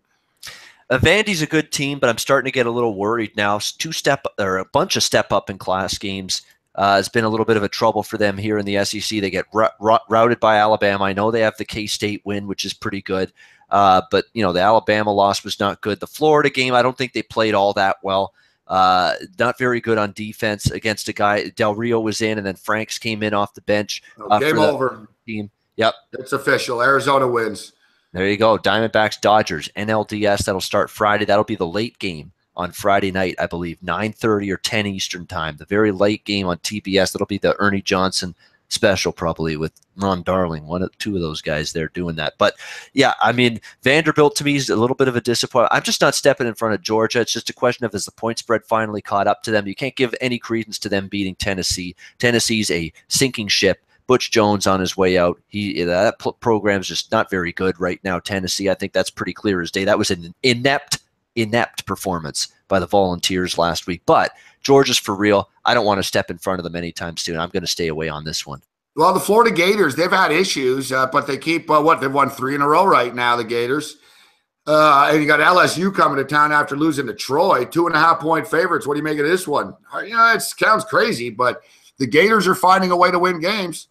You know what I don't understand about the LSU situation here is Ed Orgeron, the head coach, brings in Matt Canada from NC State to be his offensive coordinator, wants to open it up, be a little more pass happy, you just be a little more explosive, be a little more balanced offense. Don't just run the football. Well, they tried that. It didn't work. Now Ed Orgeron's telling Matt Canada, no. You can't really coordinate the offense the way you want. We're going to have to go back to the old LSU Les Miles thing. They get rid of Les Miles because he was too conservative, ran the football too much. Now I'm seeing reports and quotes from Orgeron, the head coach, they want to go back to the old school LSU, run the football, run the football, run the football, be more one-dimensional. They've got a bad offensive line this year. I think it's time to admit LSU's offensive line is just not very good. I mean, in that loss to Troy last week, they were getting blown up at the line of scrimmage. Syracuse's defensive front stood toe-to-toe for a large part of that game 2 weeks ago against LSU. Yeah. Not a very good offensive line right now. Now you got Orgeron telling Canada you can't coordinate and call plays the way you want. We got to go back to the way it was before with Les Miles. We got rid of him because we were too damn conservative and not good enough on offense, not explosive enough. Now we're going to go back to doing that and be the same philosophy that got the Les Miles fired in the first place. This is a bad situation right now with the LSU Tigers. And I know that people like the spot. LSU off a bad loss. They're going to bring it hard. They're going to bring it strong. Sorry, at 2.5 now after the line move, I want no part of LSU. If I'm playing now, I'm looking at the Gators at less than a field goal. All right, all this talk of last night of Lonzo Ball, and people were bringing him up earlier here. See, the Lakers are playing right now. They're losing by 27. Let's just check in and see how our boy's doing. Let's see how our boy is doing here. Yeah, I got to go with the Florida Gators here, too. Okay, we'll get to the ball shit in a second. I got to go with the Gators there. I'm going with the Gators. And you're getting the best of it now. 2.5 when it was 4.5. I don't understand that. Yeah, exactly. Yep. Exactly. All right, what else? What's a glamour? What's another interesting game here? I'll tell you one I like. And Michigan and Michigan State? No, I'm going off the board. I'm going now. Okay, we can't hit every game, Urbano, but yeah, I'll let you give me the floor. But also, I want to talk to San Diego State and UNLV. Obviously, it's going to be an emotional night. It's going to be an emotional week and times to come in Las Vegas right now. And the UFC is there this week as well on Saturday night. UNLV running Rebels are wearing special helmets with a ribbon on it. The logo, they took their logo off. It's just going to be a black ribbon that says Las Vegas. Very touching move here, but I hate to be the bad guy, but the point spread's way too short here. San Diego State laying 10 at UNLV. San Diego State's going to smash them. Yeah, this is interesting because San Diego State, I really like this team. I do not have any real major aspirations to bet against them anytime soon. UNLV, it's a question of, this team's actually battled pretty back a little bit from that debacle against Howard the very first week of the season. That was a terrible loss for this program. And I think it's probably from a point spread perspective left them a little bit undervalued. But does UNLV, even though they're at home, they're amped up, it's San Diego State, one of the powers of the Mountain West, do they have the toughness in the trenches to stop Rashad Penny and that San Diego State ground attack? I'm not sure. This could be one of those games where San Diego State just gives the ball to Penny and they just run the ball down UNLV's throat. That's the biggest concern I have. But from a spot perspective, it's not a great spot for the Aztecs here. On the road, they've played some barn burners. They've had some big wins against Stanford, against Arizona State. Now you got to play UNLV on the road. Don't want to lay the points with the Aztecs. I'd actually lean UNLV, but I don't trust the matchup situation for them. Oh, what a shock. Lonzo Ball not playing tonight due to an ankle injury. Motherfucker can't even get through a fucking summer league week of games. Guy can't get through a preseason, but I know they're going to flick the switch next week when the regular season starts and he's going to light up the NBA. Fuck. The guy can't even walk. Maybe it's the piece of shit shoes he's wearing. Fuck. Yeah, the triple B, right? Oh, my God. This is unbelievable that after the big debate that we had last night, there's actually a story here from 7 hours ago. All right, here it is. Los Angeles Laker rookie point guard Lonzo Ball does not have a public record shoe endorsement. But because sports are inherently competitive, we have access to the sneaker endorsement earnings of every top NBA player. Many will try to predict. Others will wonder, all right, sneaker expert Nick DePaula, for example, believes that Lonzo Ball could have signed, like I said last night, a $3 million a year deal. That the company's offered Lonzo Ball a 5-year, $15 million contract. Ball instead made history by trying to sell his own shoe. All right, another estimated. Here it is. They have. I can't believe this, big man. This is from what we were arguing last night, and fact right here from Hoops Hype, from Swift.com. Using a profit margin per sneaker research conducted by the University of Oregon, every pair of Lonzo Ball shoes sold, Big Baller brand could exceed a net of 9% of sales. So they made 9% of every $495 shoe sold, which is, great business. You guys are idiots. How the fuck you only make 9%? It says Big Baller brand's a family business run by Len's father, was treated a profit as those shoe salaries. They made $445,000 last year. They made $445,000. That's what they made selling the shoes, guys. So, like I said, they're real genius businessmen. Nike's offering you $3 million. You say, no, we'll sell it ourselves. You made $445,000. And this is from an industry insider, Matt Powell. Initially estimated Big Baller sold 10,000 units. But when the study used the same formula to determine how much Nike paid superstar LeBron James, it produced a nearly exact total. The calculation of Lauzon's endorsement deal was also checked against similar calculation of LeBron shoes. Nike's profit margin. The resulting figure from the calculation was $32,400,000, which was exactly the annual failure of LeBron's endorsement. All right, interesting. All right, so here's top rookies in this year's class. Markelle Fultz and Dennis Smith will earn between $4,000 and $5,000 a day for their shoe deals. Wow. So here it is. Ball's making $445,000. I don't know. Rochelle Ryan's a stripper porn star in Vegas, big man, and she's richer than Lonzo Ball is. All right, so I think the argument has been done. Well, what they got to hope for ding, with this ding, big ding, baller ding, brand. ding, ding, ding, ding. I said it, Chris Edge. People are like, oh, LeVar is a business genius. Yeah, he's a real genius. Fuck, the guy's costing his son money. Fuck. He's a genius at flapping his gums. That's about it, as far as I'm concerned. Yeah, no, but I knew this already. The shoe deals basically said this. They said his father's costing him money, but whatever. If they want to listen, if Lonzo Ball turns into a superstar, he will be able to fucking hit the shoe deals, and the shoe companies will offer him $100 million. So it's a wait and see game, right? So I'm not disputing that, but what I'm saying is the guy's on a rookie deal in the NBA, which is not that much money. And he's making about $445,000 in shoe sales this year. He made 9% per shoe. They sold 10,000 shoes. 10,000 fucking shoes is pathetic, number one. So they made $445,000. Oh, yeah, they're blowing the fucking – the Kardashians are shaking in their boots. Come on, this is Dragon's Den Shark Tank type shit. $445,000 in sales. Fuck. Hot dog stands sell more than that. Fuck. He's got to just hope that, hey, he has a big season on the basketball court, and that entices people to endorse. And the best sales and promotion That's they what can I'm do saying, is perform on the basketball court. Have a great season. That might That's what I'm saying, though. How the hell do you have your own product and only be making 9%? Because LeVar is a bad businessman. He doesn't know what he's doing. I'm serious. You're charging $495 for a shoe. You should be making fucking $100 per shoe, if not more. How much is this shoe costing you? Fuck. What was your marketing? Where's your business? LeVar is probably ripping off his own kid. $440,000 is a fucking comical joke, though. Like I said, so he got offered $15 million for 5 years, and they said no. Fine, come back and say, listen, this is a little low. Lonzo's a special marketing guy, and he is. That's the thing. He is more marketable than anybody else, without a doubt. So I would say, listen, fuck you and your $3 million. Give us $6 million, $7 million a year here. Not 5 years, 3 years. Give us $21 million for 3 years right now.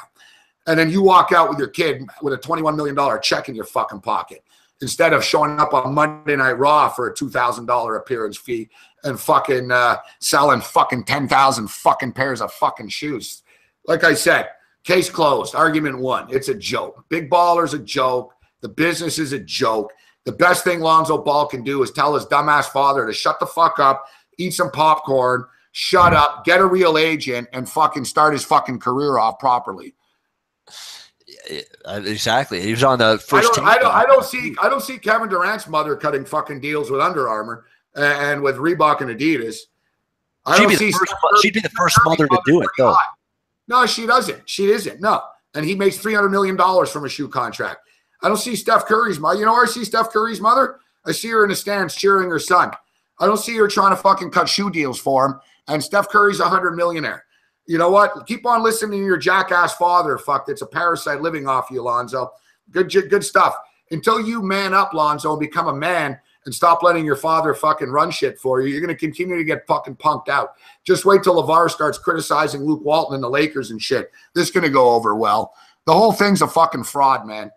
It's actually amazing Kevin Durant's mom hasn't done more in terms of endorsements for her kid, because you can't get away from her on camera. She's always right there courtside, shows up there when they won the championship with Golden State last year. There's Kevin Durant's mom right involved in the celebrations, but you know, at least she's got the mind that she's always there. She's supportive, but at least she doesn't get involved in, hey, let's find a way to get more cash going for my son or anything like that, and those kind of deals. Oh, just wait till the season starts and he starts running his mouth. Oh, my son's going to shut down Russell Westbrook, and oh, he's going to do this, and he's already talking about they're going to go to the playoffs, and like, yeah. All right. Good luck with that, guys. Good luck. Kevin Durant's mom, I mean, she has been on camera more than any other mom of an NBA player. I she's think, a nice lady. Years, yeah. She is like the NBA mom. Yeah, she is. She's the NBA mom. All right, Babano.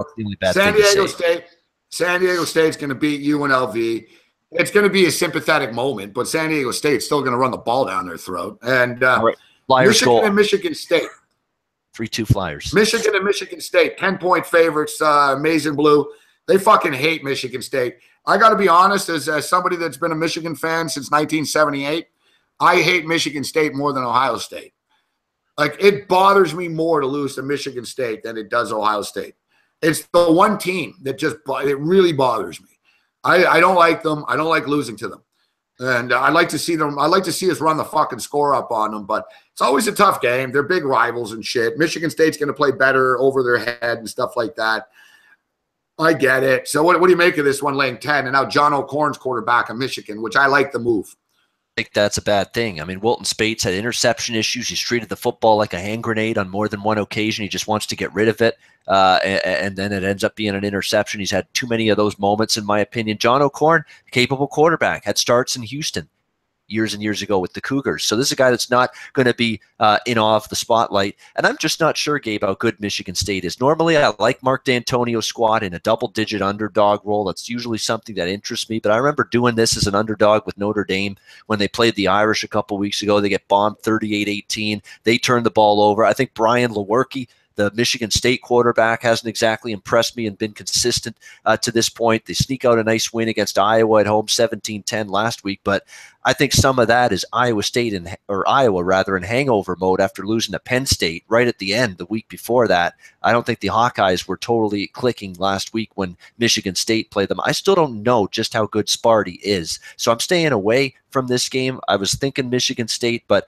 Michigan does have an ability maybe here to run this up a little bit, because I think the Spartans, their one step up game against Notre Dame, they got bombed, and Michigan's capable of doing that. All right, Babano, baseball tomorrow. Oh, I want to give you one from college that I like, by the way. Okay, bring it on, Babano. Fresno State, -17. It's moved a little bit. It's a worse number than you got. Fresno State, -17. I like Orlando Steinauer, former Ticat defensive coordinator with Fresno State. Look at that defense. And this was a piss-poor, near the bottom of the country defense last year, Fresno State. They're playing better. I mean, they're stopping the run. They held Nevada last week to below 100 yards rushing. They're getting better week to week. Jeff Tedford's doing good. They finally put Marcus McMaryion, an Oregon State transfer, at quarterback last week, and they routed Nevada. They gave Alabama some, they hung in there with Alabama. They hung in there with Washington in two big step-up games for Fresno State. This is a program that's covered every single number so far this year. They're perfect, Gabe. Fresno State ATS. But just as much as I like Fresno, and I think they're a bet-on team, undervalued, this is a complete fade of San Jose State. This is a disaster right now, this San Jose State program, Gabe. They're getting bombed by 4 touchdowns or more on a weekly basis, non-competitive against Utah, Utah State, UNLV, Texas, just non-competitive, not even in the football game. I think they're a program that is a complete dumpster fire right now, San Jose State. Terrible offense, no defense. Fresno State won by 20 against Nevada. They're starting to prove, Fresno, they can lay points and cover some of these numbers. And I think they could absolutely drill and steamroll and piss pump San Jose State on Saturday. So I'm laying the big chalk with Fresno, Jeff Tedford, and Orlando Steinauer this weekend. Bulldogs. Says the Babano Bulldogs. All right, here, I got that homicide video. I don't know. Maybe sometimes the links work in the chat. Sometimes they don't. Yeah, that worked, right? You guys see that? That's me with hair. I know people didn't believe it. There you go. There you go. Okay, so I like your play, Babano. I'll tail it. You gave us San Francisco last week, and it cashed. All right, we've got the Boston Red Sox tomorrow, 4:05. Great fucking series, great game. Love afternoon playoff baseball. Verlander's been smoking hot like his girlfriend is, and Chris Sale has not been smoking hot. Chris Sale is 4-4 in his last 8 starts. Over the month of August and September, Chris Sale was not a dominant pitcher. I think the Houston Astros are going to beat him in the series, and I think it starts tomorrow. They win game 1, total minus 135. And this total, I don't have an opinion on. Generally, these games go over the number, even though there's aces. Okay, Chris Sale with his career splits. If you look month by month, Chris Sale's career numbers, April, May, June, July, August, September, they get progressively worse. And this is his whole career going back to the White Sox. They've gotten worse and worse and worse. August, September have been, I think, close to a 4 ERA for Chris Sale in his career. He just seems to be a guy that's wearing down as the season goes on. He did not pitch well down the stretch for the Boston Red Sox. Was a lot more hittable than he was earlier in the season. What can you say about Verlander? He's got a new life, reinvigorated. He's on a playoff team again after the trade to Houston. He's pitched like it down the stretch, lights out. Cheap price, I totally agree. Cheap price on the Astros. I'm with you there. I'll be looking at Houston. Kitchener Ranger Ray just took a look at the video. we're trying to put the video, but I had it up here in front of me. So yeah, there's me live in concert from 1990. I don't know, what is it, 1995 or 6 or whatever the fuck it was. Long time ago. I probably saw that picture. It sounds familiar, yeah. We're going to be back. We're going to be back this winter time. Homicide 2.0 returns. We're like Freddy, we're like Jason in a bad horror movie. We're back. Fuck. I feel like I want to give out plays. I'm going to give you one in the CFL right now because this is good. This is cheap. All right, we got the Yankees tomorrow. Just for the record, why the fuck are the Indians starting Trevor Bauer tomorrow? Like, what's the reason? I couldn't believe that. Like, you guys, why? You have Corey Kluber. Where's Carrasco? Like, well, why are they doing this? Like, listen, Terry Francona is a good manager. I haven't had time. I'm going to break down this game on a TV show tomorrow. I'm just sort of throwing it out there. Now I'm going to do my preview tomorrow, and I'll dig into why the thought process is of the rotation being set. But you guys had time to set your rotation. I just find it weird that Trevor Bauer is your first guy up. I find that peculiar. Where's Corey Kluber in this spot? Game 1. Hasn't he won a Cy Young? What's Trevor Bauer done to warrant the game 1 start here? Like, he's been mediocre. I know he's pitched better a little bit in the second half. I understand that. He's at, in the cozy confines of Progressive Field. He's familiar with the stadium, pitching in that park, but this is a peculiar move. Isn't Corey Kluber your ace? Isn't he the previous Cy Young winner as opposed to Trevor Bauer? It's bizarre to me. All right, let's see. Corey Kluber. It's Gray and Bauer. Sonny Gray. Sonny, yesterday my life was filled. All right, here it is. All right, Corey Kluber has been relieved. The Indians open the playoffs with their ace on hold. Instead of starting Cy Young favorite in game 1, defending league champions pitch Trevor Bauer. See, New York Post has got it all. Kluber's been baseball's most dominant pitcher for months. His schedule to start game 2. Francona said part of his decision to go with the rubber arm Bauer in the opener so he can use his best pitcher Kluber in a potential game 5. I think it's a number of reasons, and it makes sense. Not that you go back and going in the game thinking you're going to lose, but if you do, you have your ace coming back. What the fuck? I don't like it. I don't like Francona. Francona's a great manager. I don't like his strategy here of his, if we're going to lose, I think there's a number of reasons. Now, you don't want to go into a game thinking you're going to lose, but if you do, it's nice to know you have your ace coming back. The biggest thing is keeping him on his schedule. That was really important to Kluber. Yeah, but why wouldn't he be on a schedule? When did he pitch? Did he pitch on Sunday? Like it's Thursday. I don't know. Whatever. It is what it is. This is their chance to step up and beat him. I don't think they will. I honestly don't understand it because this is a guy that's frustrated me, and at least early in the season, Gabe, this guy Trevor Bauer did not have a good home ERA. I think way back in June or July, his home ERA was at 5.27 or something like that. Trevor Bauer. I mean, he was not pitching well in this ballpark. I know he turned it around in the second half a little bit. From what I've seen, he has. But to the extent now that he's starting game 1 of the ALDS, I'm not sure about that one. Well, what's the schedule? When's game 5? That's a good question. I haven't even looked at it. But usually what they do is game 1 and game 2, Morency, back-to-back days. So if they're starting Thursday, it's going to be Thursday, Friday, game 1 and 2. It's going to be a day off. Sunday and Monday are going to be games 3 and 4, and then you're going to get game 5 on the Wednesday. I believe that's the way it works. October 6th. Yeah, all right. So Thursday, Friday, then they play Sunday, then they play Monday. Yep. And then the game 5 would be Wednesday. There we go. So there we go. So I got he it would right. He would start Thursday, then 1, 2, 3. So yeah, he wants his 4 days rest. That's fucking weak, man. Yeah. It's 2 games. That's fucking weak. You're telling me that we got to start you in game 2 so your bitch ass can fucking pitch on fucking on 5 days fucking rest? Bullshit. Whatever, man. You're pitching on fucking Thursday and then you're not pitching again until next fucking Wednesday. I don't buy this, dude. I'm not happy. But if I was the Indian, I don't like this at all. Fuck. Yeah, what's the fucking point of this? Oh, Mr. Kluber. What? It's the fucking playoffs, dude. You got to suck it up. And I don't even understand this. So Thursday, so he would have off Friday, Saturday, Sunday, Monday, Tuesday. He would have 4 days off. What do you mean his regular rotation? I don't understand this. And another thing is, so now he's going to pitch on Friday, and that's even a shorter rest for game 5. It makes no sense, Francona and Kluber. It doesn't make sense about on regular rest. How does it make sense that he's going to be fresher by starting later in the series and then pitching game 5 again? How does that make sense? Yeah, I guess he thinks that Kluber's going to be pull a cool in the gang. He's fresh. No, he's basically saying that, if we lose game 1, I want to have Kluber in game 2. And then we'll throw him out there in game 5 again. I don't know. If I'm you, I throw Kluber out there in game 1 and then fucking throw him out there in game 5 if I need him again. Yeah, exactly. I don't get it. I don't buy into this.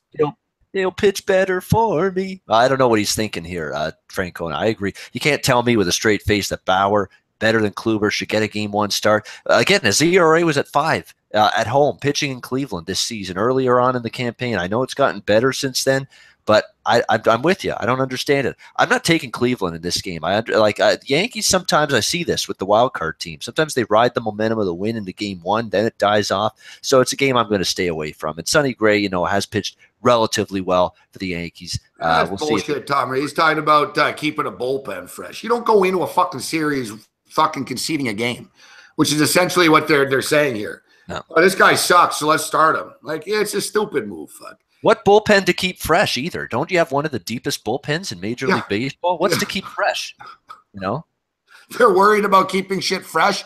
They're worried, Tom, about keeping shit fresh before they played a fucking game yet. One of the best bullpens in baseball. What's to keep fresh? I mean, God, use them. They haven't played yet. You've been off since Sunday, for crying out loud. What's to rest? What's to keep fresh? Fresh, exciting. I don't know, man. I don't like this. Suddenly, I'm a little bit worried about this. I'm a little bit worried. Watching Yankees are little hot bats. They come in here, boom, boom. Next thing you know, Bauer, they concede one. That's bizarre. Anyways, I think Cleveland's beating him in the series. And I don't know. How do you not take Cleveland at minus 130? They're so fucking good. The Indians just find ways to win. Yeah. Okay, Babano, so before we get you out of here, CFL football. You said you had a CFL play for us. Yeah, we got an insurance goal, by the way, just now for the Edmonton Oilers. They're up 2-0 now on the Calgary Flames. Third period, 11 minutes. I'll be 2-1 in hockey tonight if we hit this. And not bad, 2-1 with a St. Louis Blues hit. And didn't really lose any juice with the Jets. That was minus 105. So, if we hit the Oilers minus 155, we hit the Blues plus 165, 170, whatever it was. We lose the 110. Profitable night in the NHL to start the season. Yeah, exactly. I had over in that Leafs-Jets game. Leaf overs. I mean, that power play was explosive. Good call. It was 6, but I got scared off because it was high. But, all right, who do you like in the CFL? CFL, I'm laying. I thought this number would be double digits for sure in this game. Edmonton, Montreal, Thanksgiving. Montreal's been carved up like a Canadian Thanksgiving turkey for weeks. It ain't going to stop here. I'm laying 7.5, whatever it is right now with the Edmonton Eskimos. It's time for them to snap their streak. I know their streak's not good either. They've lost 6 in a row. They've gone from 7-0 Edmonton to 7-6. Lost to Winnipeg. Fucking CFL's whacked. It is 6 losses in a row, but none of those losses are bad. They lost to Saskatchewan when Saskatchewan was on a roll. They lost to BC when they were on a roll, twice to Calgary. There's never any shame in losing to Calgary. Montreal's losses are much worse. They've been drilled by double digits repeatedly. That Calgary loss last week, that was quit. They quit all over them. Nick Lewis is banged up. He's not playing because he's injured. There's no leadership whatsoever. I don't care if it's Durant, who's been awful, or Drew Willie at quarterback. It's not going to matter. Edmonton comes in here and gives Montreal the same beat down that every other team the last few weeks has, laying 7.5, and the over as well. I think we get points because Montreal is actually running up tempo, running no huddle offense, believe it or not, regardless of what quarterback's playing right now, Willie or Durant. So you're going to get a lot of plays out of them. That's going to tire out their defense. Edmonton rolls and the over. High scoring game, and I'll lay the points with the Eskimos on Monday. Thanksgiving, Canadian, CFL style. You know what? I'm so out of touch, and I didn't even know it was Thanksgiving. I was informed, oh, yeah, you got to tape a TV show, extra show on Friday because it's a holiday on Monday. I had no idea. Oh, and by the way, Morency, last year, Edmonton played in Montreal. Final score 40-20 for Edmonton. You know what's funny, I used to be an Alouette season ticket holder, so I've been to a couple of these Thanksgiving Day games. I've actually seen the Eskimos go in there and beat them up before. Yeah, the Alouettes are a fucking train wreck right now. But a marathon appearance by Ian Cameron. It flew by, actually, tonight. It was amazing. Great stuff, Babano. I appreciate you joining us. Thanks for the insight. A lot of fun kicking it with you tonight. Awesome. We'll speak to you on Friday evening on the Fantasy Sports Network on Morency Unfiltered with you, me, and Cam. Which is also a lot of fun. I can't believe it was 2.5 hours, but Gabe, it's been great. We'll be back on this platform, on this show next Wednesday. Don't forget to check me out tomorrow morning. I got to be up nice and early, 9 a.m. Eastern, SBR NHL Ice Guys, breaking down the NHL Thursday card. Me, Dana Lane, Andrew McKinnis, and Alex B. Smith, although we might have a fill-in tomorrow on the show. Great hockey talk. Check us out in the morning. Gabe, as always, a pleasure. Good luck this weekend. Talk to you later. There's Babano getting all serious. Love Babano's serious look on the way out. Bravo, Babano. Listen, I want to give my neighbors a rest. Tomorrow night's going to be football night here. There'll be a lot of yelling. Bravo, everyone give Babano the strip club applause. Strip club applause.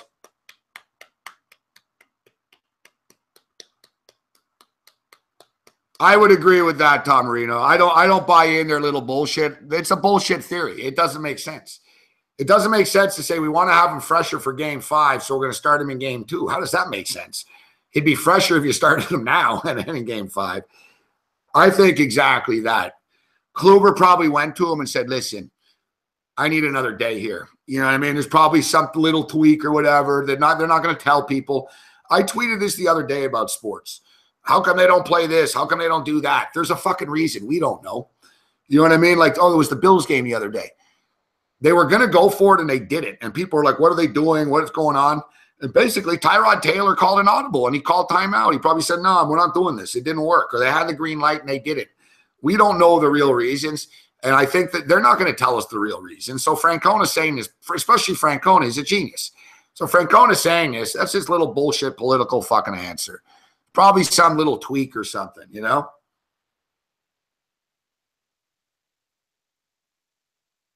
I think they're just throwing, because they wouldn't tell you the truth anyways. They're not going to tell you. Terry Francona is not, he's very secretive. He's not going to tell you the real reason. Oh, this is our strategy. No, it's like a political fucking hack. This is why we did it, you know. But if you actually analyze it, it's like, well, the math doesn't add up, Skip. It's like he's not going to be fresher if he starts on Friday, and then Wednesday he'd be fresher if he started on Thursday.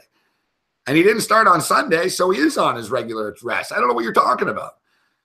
It's got to be that Kluber went to him and told him, fucking, I can't go. Like, you know, I'd be better off going on Friday and Wednesday.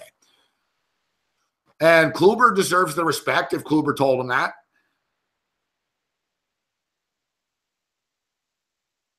So why wouldn't you just start Carrasco then?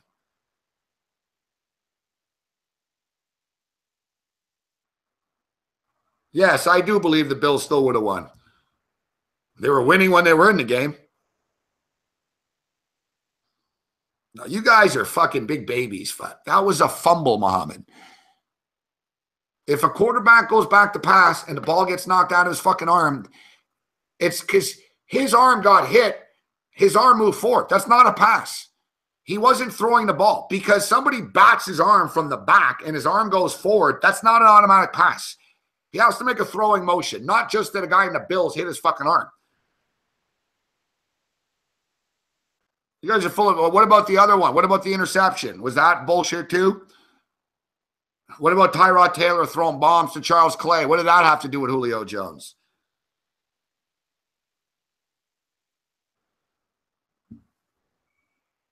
Exactly. The Bills were the better team.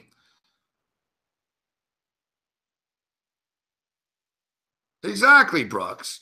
Because his arm was pushed forward because someone swatted it. He didn't throw it. It's not just if you got pushed forward. You need to be throwing the ball. It was clearly a fumble. And you give it up with the excuses about the Falcons winning, about Falcons injuries. Blah, blah, they're injuries. Matt Ryan didn't get hurt. Devontae Freeman didn't get hurt. Tevin Coleman didn't get hurt.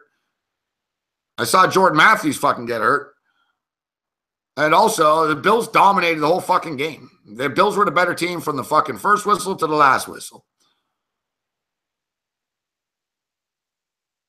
I like the Indians to beat the Yankees. The Yankees don't have the pitching that the Indians have. They don't have the bullpen that the Indians have. The Indians get to play. Fucking 6-inning games.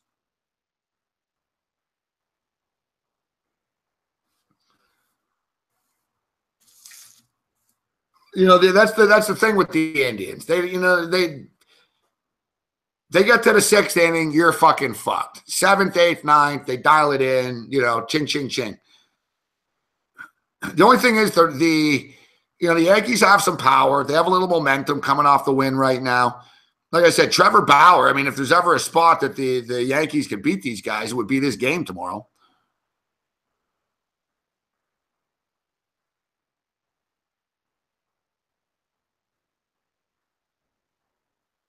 Yeah, the Bills dominated the line of the scrimmage, both sides. Yeah, to me, the biggest bullshit stat in football is the out-yardage shit. And a lot of teams, too, get bad raps with their secondaries and defenses with that. Oh, this team gives up 280 yards a game on the ground. Like last year in the air. Last year, the Falcons were like that.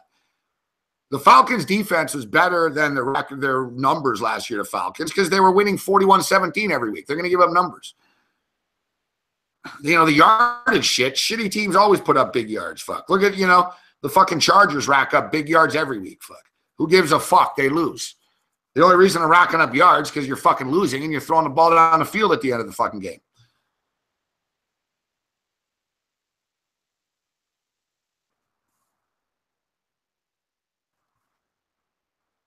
I'll tell you, Stooch the man, I can't disagree with the spot. I can't disagree. You're going against Bauer. My deal with this is I'm getting the Cleveland Indians at minus 130 on their home field. And I have a hard time fucking with that.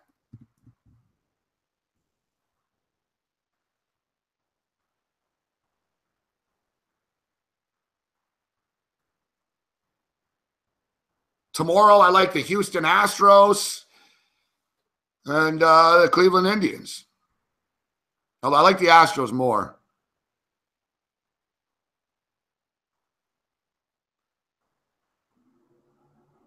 Yeah, listen to this. Sonny Gray went 4-7 in 11 starts with the Yankees. Gave up 9. He's given up 9 home runs in his last 35 innings. Cleveland got beat up, six runs on 6 hits, gave up 2 home runs, only lasted 4 2/3. And you know what? I don't know. Maybe Francona. This is why Francona is a multimillionaire World Series champion, and I'm a loser. Trevor Bauer, 9-1 in his last 10 games, 2.42 earned run average over his last 13 starts.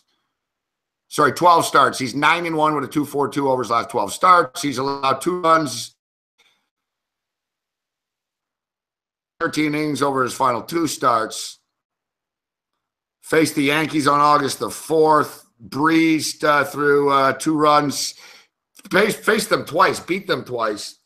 Gave 2 runs in 13 innings. Struck out 11.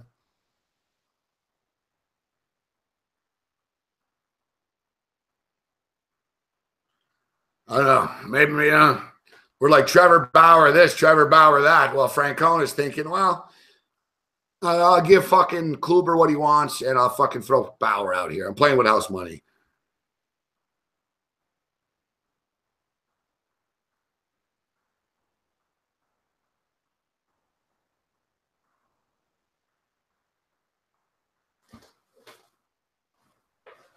Yeah, Chris Sale. How do you know Chris Sale's going to show up at a big game? I tell you right now, I ain't betting the under this game. It wouldn't shock me if the fucking Houston Astros put up 5 runs in the first inning against Sale tomorrow. I'm telling you, man, Verlander and the Houston Astros are going to beat him. Chris Sale's never even been in a big game in his life. The biggest game Chris Sale's ever been in is a fucking all-star game. I don't think he pitched well in that. 4-4 in his last 2 months. He's 4-4. His earned run average is like 4.38 or something like that. Doug Fister has pitched better than he has down the stretch.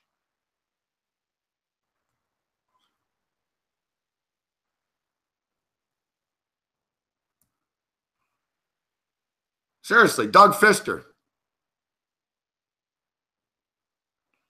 All right, we're going to take one last quick break, and we'll come back with some closing thoughts here, as we can't go all night. But this show's just so good. Time flies. What are you going to do?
Game, set, match.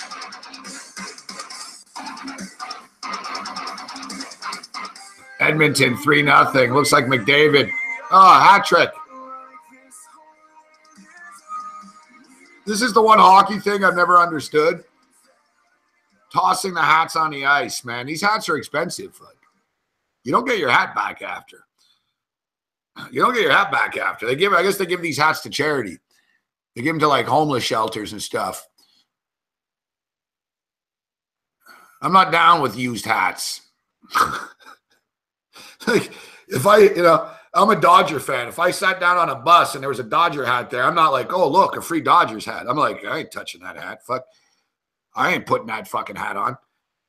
I don't like used hats and used clothes, man. I'm not down with used clothes. Fuck. I told you, fuck. I had a roommate once that sold all my clothes, fuck, for crack. And all these dealers on the street were wearing my clothes, fuck. But he's like, do you want it back? I'm like, nah, fuck. I was like, no, man. No, I don't want it back. Not wearing this fucking shirt anymore. It's funny because I'm generally a slob too. My place is a fucking pigsty. Really is. If I gave you guys a tour, I'd show you. I got shit all over the floor. I got fucking clothes all over the place. But I don't wear used clothes. I don't go to vintage shops, all right?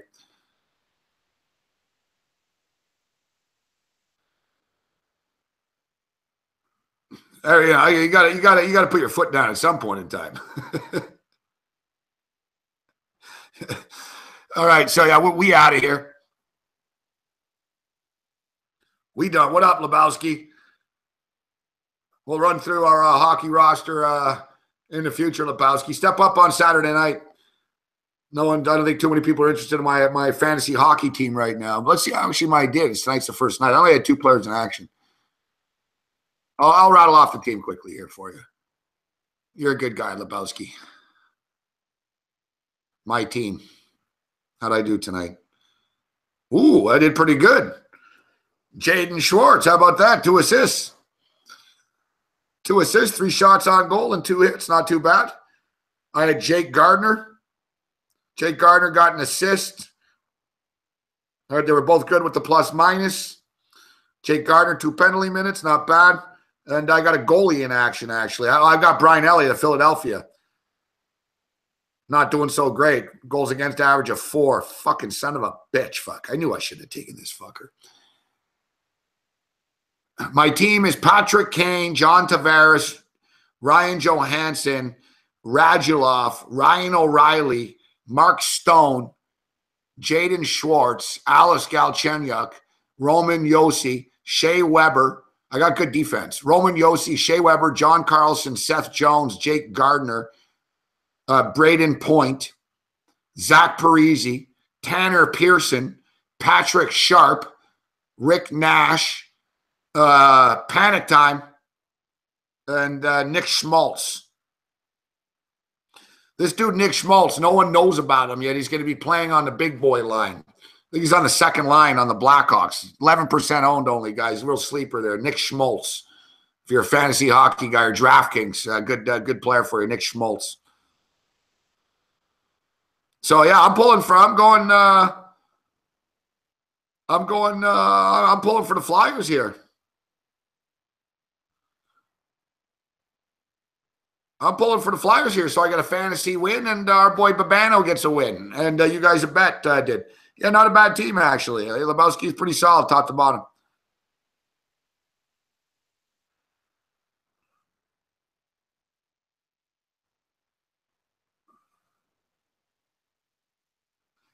I think all of us, if you're watching this show, you probably don't watch. Yeah, what's up with Syria? They're going to make the World Cup? That's pretty awesome. I hope they do. What's your picks tomorrow? I see you got Scotland. Yeah, Big Man on Campus is up all night. Look, I'm going to end this show right around now. And I'm trying to go to bed earlier because I've got long days. But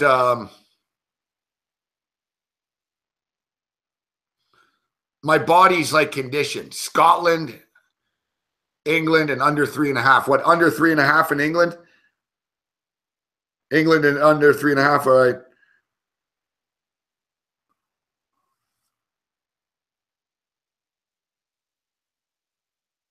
Like, yeah, my body, I can't go to bed at 1:30 in the morning or anything like that. No, Betcast is Sunday night, Baz, but come on, Baz. Like, I'm on every night at 10, Baz. Baz, that's it as a Betcast.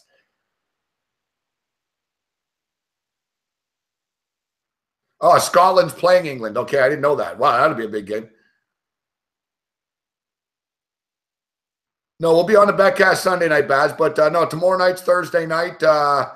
It's Ed Feng night. And we'll see if we can get, we'll mix it up a little bit tomorrow night too. Big Man on Campus will be with me on Friday night. What's the college game Friday night? And we'll have baseball Friday night. So every night's Betcast night. But tomorrow night's going to be a big football night here tomorrow, guys. So I got to get out of here. So we're taking both underdogs tomorrow night. We're taking the NC State Wolfpack plus the points. I'm taking the Tampa Bay Buccaneers plus the points. I'm taking the over in the Bucs game, and I'm going to have a shitload of props leaning towards the over tomorrow night in this football game. Tune into the Game Time Decisions tomorrow live at 2 o'clock on the Fantasy Sports Network. Check out Big Man Donnie Right Side at 12:30 tomorrow on SBR. Everybody else on SBR, Jimmy the Bag in Costa Rica this week. Everybody at Fang Man Machine, Drew Martin. Check out my videos, my plays of the day every day, guys. If you're wondering about my picks, I give my picks every day live on TV. At the end of the show, but the video is posted on the Fantasy Sports Network YouTube page under the Plays of the Day. Just go there. You'll see it, Morency's Plays of the Day. We'll be with you live tomorrow night. It'll be halftime of the Bucks and the Pats. We'll be in the midst of a big-time Louisville NC State game. Yeah, the NC State game should go over to number 2, but I haven't capped these games yet. I live day by day. I don't look too ahead. My TV show is basically picks of the day. So whatever happens, I live in it now. Kind of hurts me with YouTube hits compared to other shows because my shows aren't relevant. Sort of like this show. It's live. It's, you know what I mean? I don't do sort of green videos for hits, really. I do live fucking shows, and if people watch, they do. If they don't, they don't. If you don't want to make money, then don't watch, man. Nothing but winners this evening, and we'll have nothing but winners tomorrow, live at 2 on the Fantasy Sports Network. Ed Fang tomorrow night and more. I'm gonna start bringing some fresher guests too. Maybe Paul Bobby will join us from Vegas. And Big Man on Campus on Friday. Other than that, you're on your own. May the winners be yours. Later.